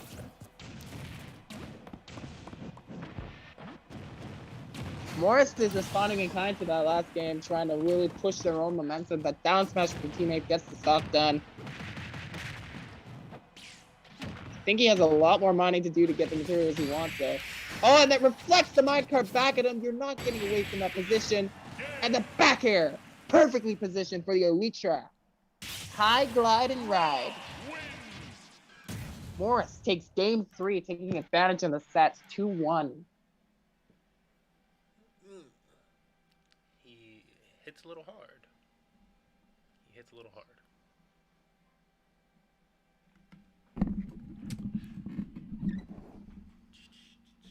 All right. Game 4 is going to be heading to Final Destination. That place at the end.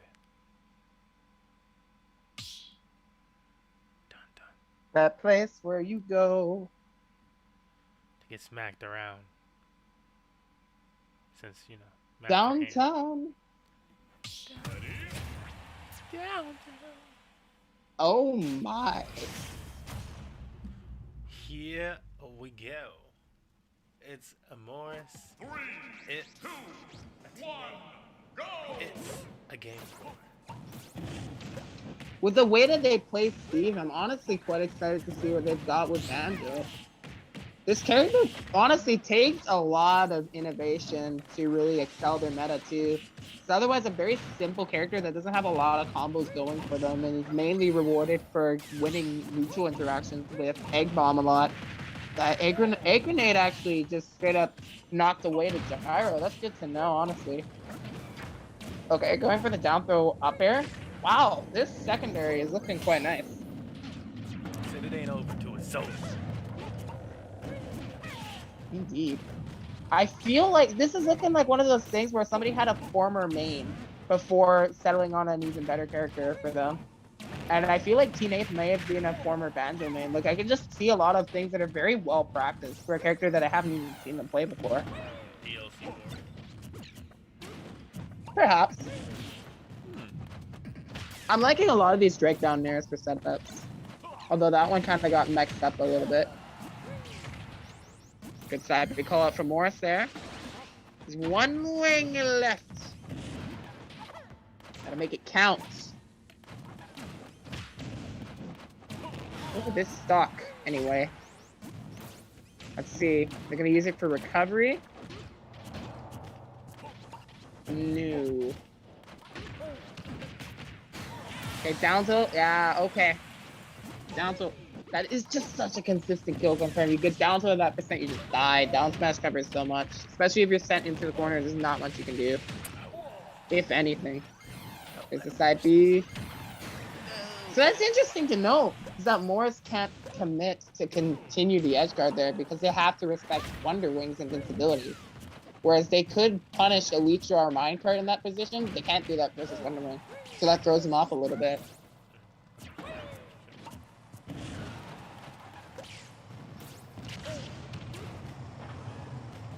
Getting the kill with Banjo is so difficult. They're trying to go for a lot of different setups, but they're just not connecting into the knockback position that they need to get a fatal blow off. Trying to get a grab or a finisher into a forward air, and it's just not working. And they're just getting chipped away. Pile driver. Yes, the pile driver. Not enough, though. Okay, that's a kill. At that percent, you're not mashing out quick enough. Down smash is a quick response to slow mash. That's good.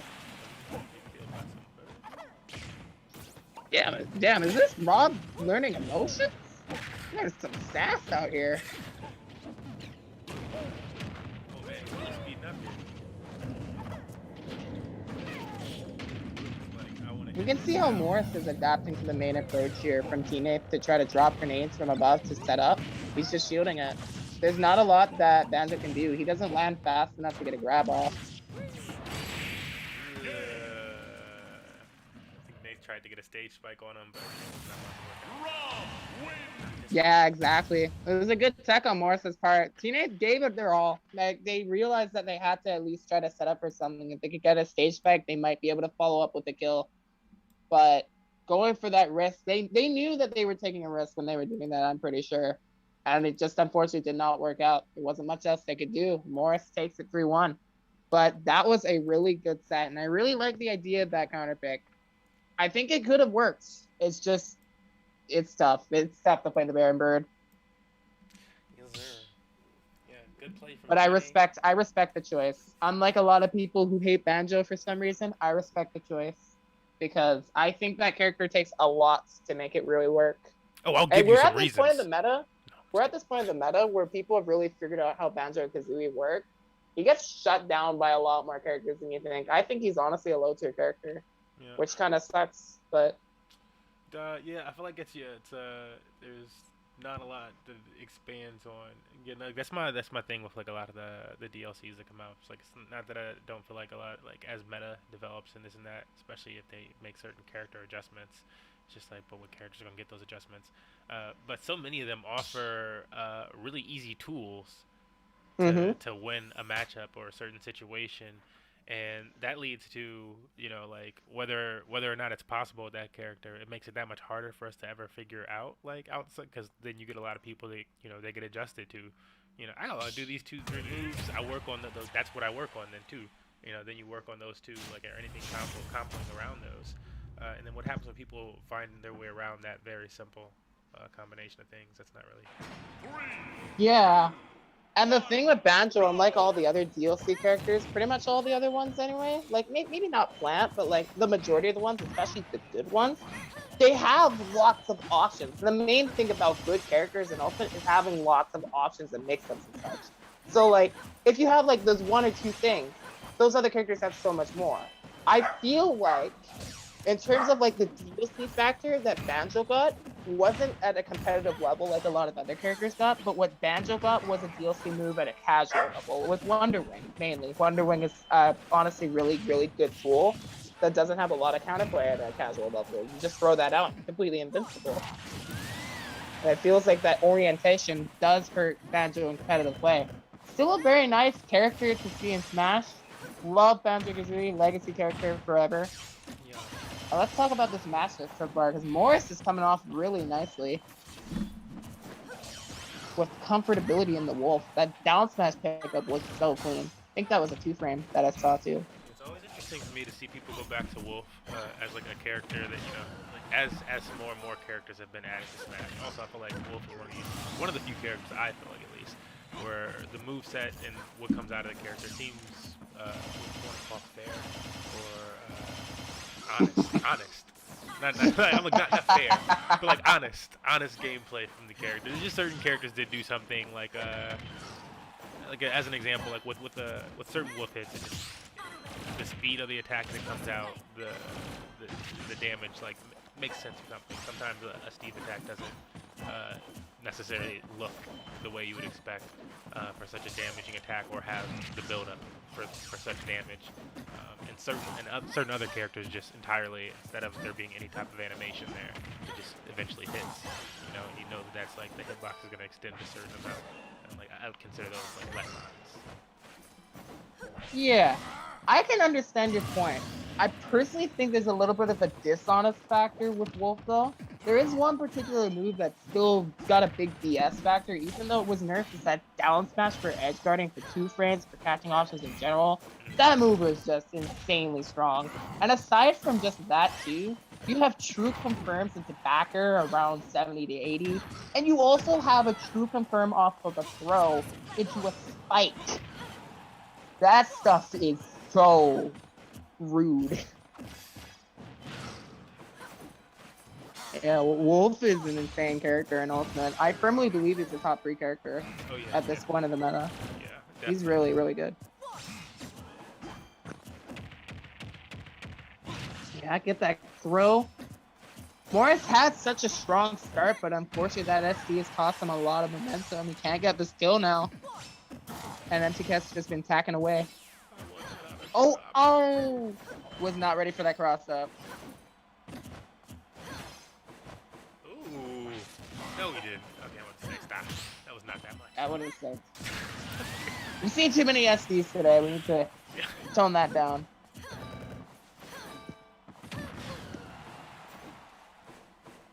Okay, used to jump a little bit early, low up, knee, and that's exactly what MT Cat is looking for, something they can react to.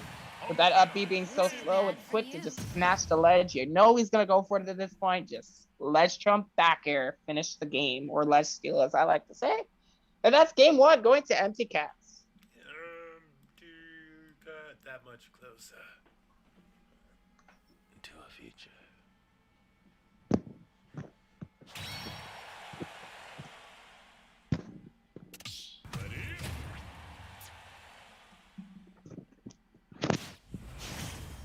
So is he gonna kill you? Says hi, Rainbow, in the chat.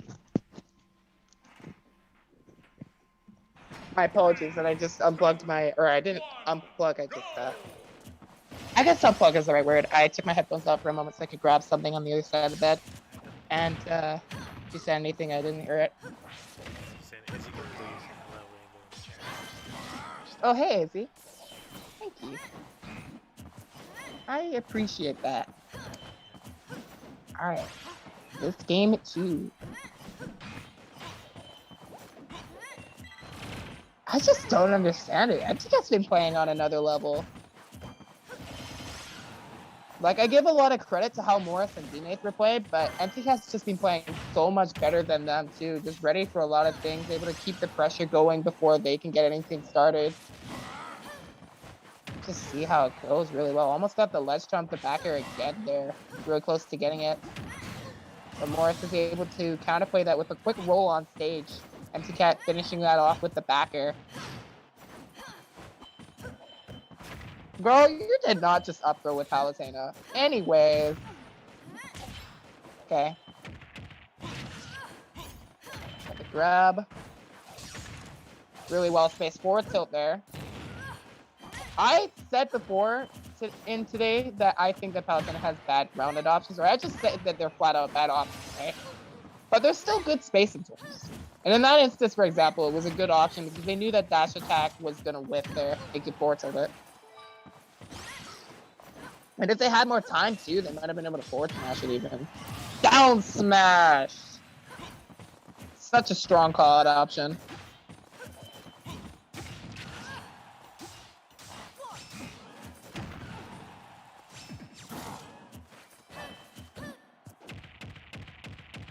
Okay, a dash attack right into the shield. Morris not able to pick up a kill for it though. Girl, you're doing this to upset me at this point. These up throws are actually kind of good at this low percent though, especially where they're doing it is putting them above the platform, so they have to land near the platform, so MTK can pick up on that. Ooh, careful. Okay. Wow, I'm surprised neither of them died. That was some expert recoveries from both of them to survive. Kicking them. Non-stop. Just kneeing them in there. Okay, back throw kills off the top. Morris trying to get something going, at least with a throw, and now get this to the low percent where it's easier to rack up percent. Wolf's low percent combos are very strong. Okay, neutral air. This is a down smash. A good get up choice on MTK's part there. They actually opted for no tech there. If they teched in place, I would have covered it. Oh, just enough. Caught them at the very peak of their jump with that. I thought they were actually going to get above that for a second. Yes, sir. Another dub. MTK. One game away.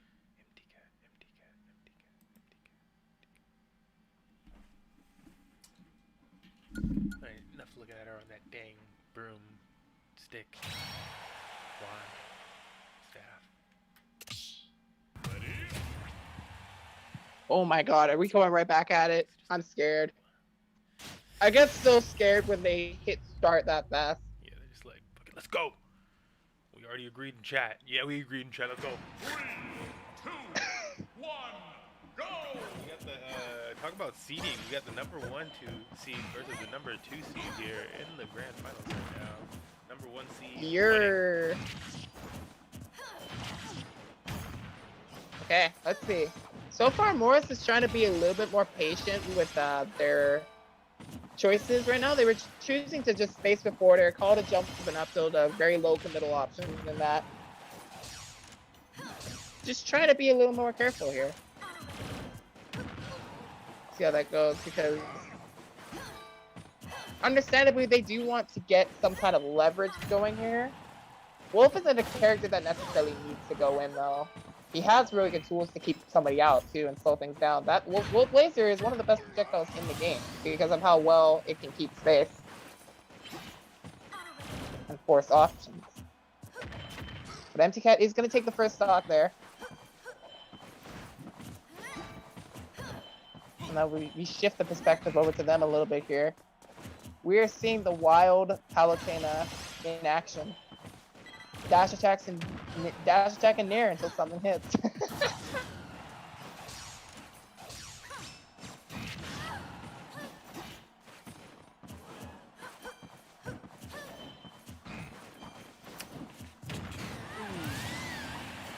Nice cross up back right there. Caught the shield drop.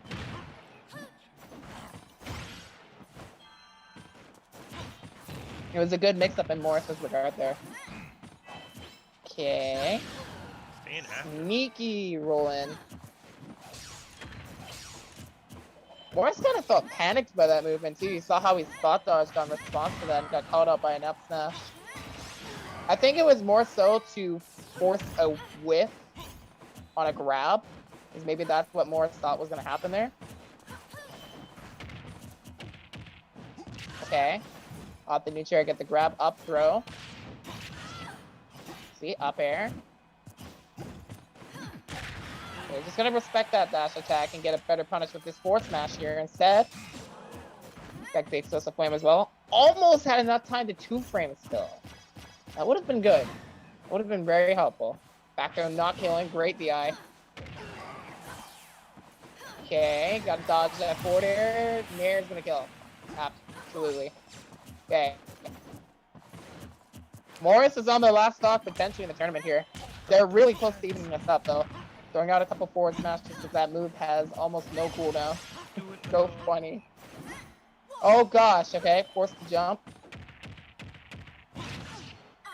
Okay, forward throw.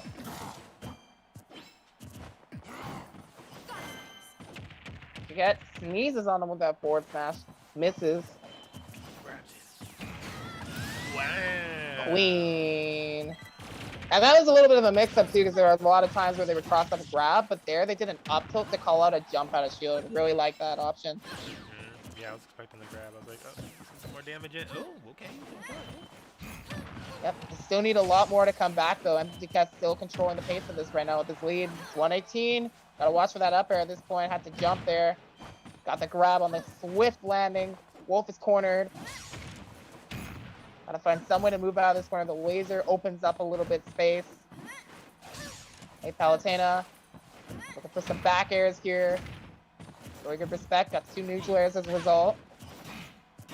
Okay. Tried to call it a jump. Not successful. They're in the corner again. Missing that dash attack. Grab. Okay. Dodges the back throw. Really good air dodge. Oh, can they get a punish? Yes. They got the grab. Oh my god, these explosive flames are so scary, but Morris is just early on side. Oh, the snatch and quick toss away. That's it right there with the Palutena classic Palutena grab. Snatches you from another universe and tosses you into the abyss. That will be Empty Cat taking it over Morris. Grand Finals. Today's NFT weekly champion is Empty Cat. Indeed. Wow. Not dropping a single game to the second seed today either. That was very convincing. They did a very good job at establishing habits and such. Actually, Yeah. See, yeah, congratulations. I'm gonna look at winners finals. I might be wrong on that. But congratulations to first to second place. We know as Morris, really solid winners run all the way through, maintaining their seed. And Teenage with an insane run, winning 7 sets. I think it was 7. It might have been 6. It was 6 or 7 to get to losers finals. It was Oh, we're gonna amazing. double check all that. 1, 2, 3, 4. Oh, wait. Oh, I might have been wrong actually. 1, 2, 3, 4, 5, 6. Okay, he won 6 sets. He actually won one more set before top 8 than I remember. But yeah, TA for top 3. That's pretty sweet. Really nice stuff. That's pretty sweet. And that losers run was insane. This was a great event.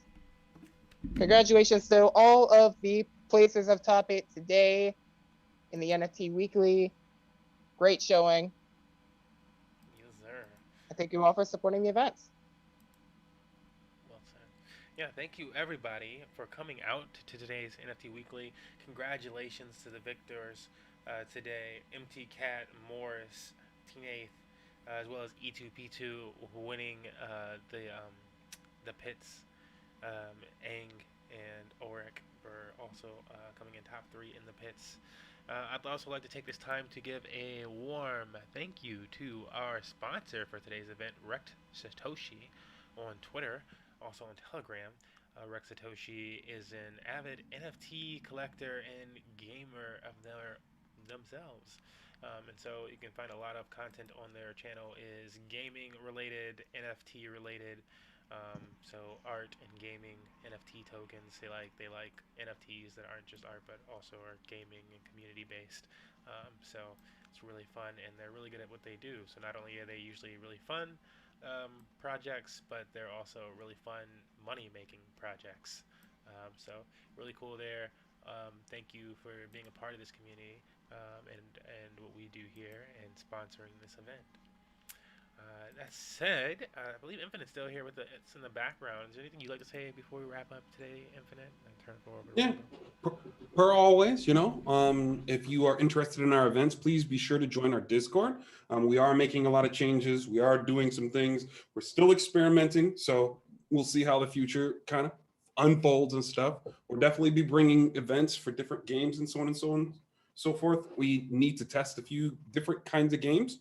So, just be on the lookout. Yes. All that information can be found in our Discord. We'll drop announcements when appropriate. So that's definitely the best place to get closer to new future MMG events. Until next time. Well said, sir. Absolutely. It says, until next time, guys, we'll see you with that. That is our event. Thank you for coming out. Please reach out to admins to make it easy for us. Otherwise, we'll be seeking you out, and hopefully your name is not something weird in Discord. Because that's where the communications go down. See you in the next one. Stay tuned. And the commentator, the Rainbow Star, wishing you all a great week. Take care, everyone. Good night.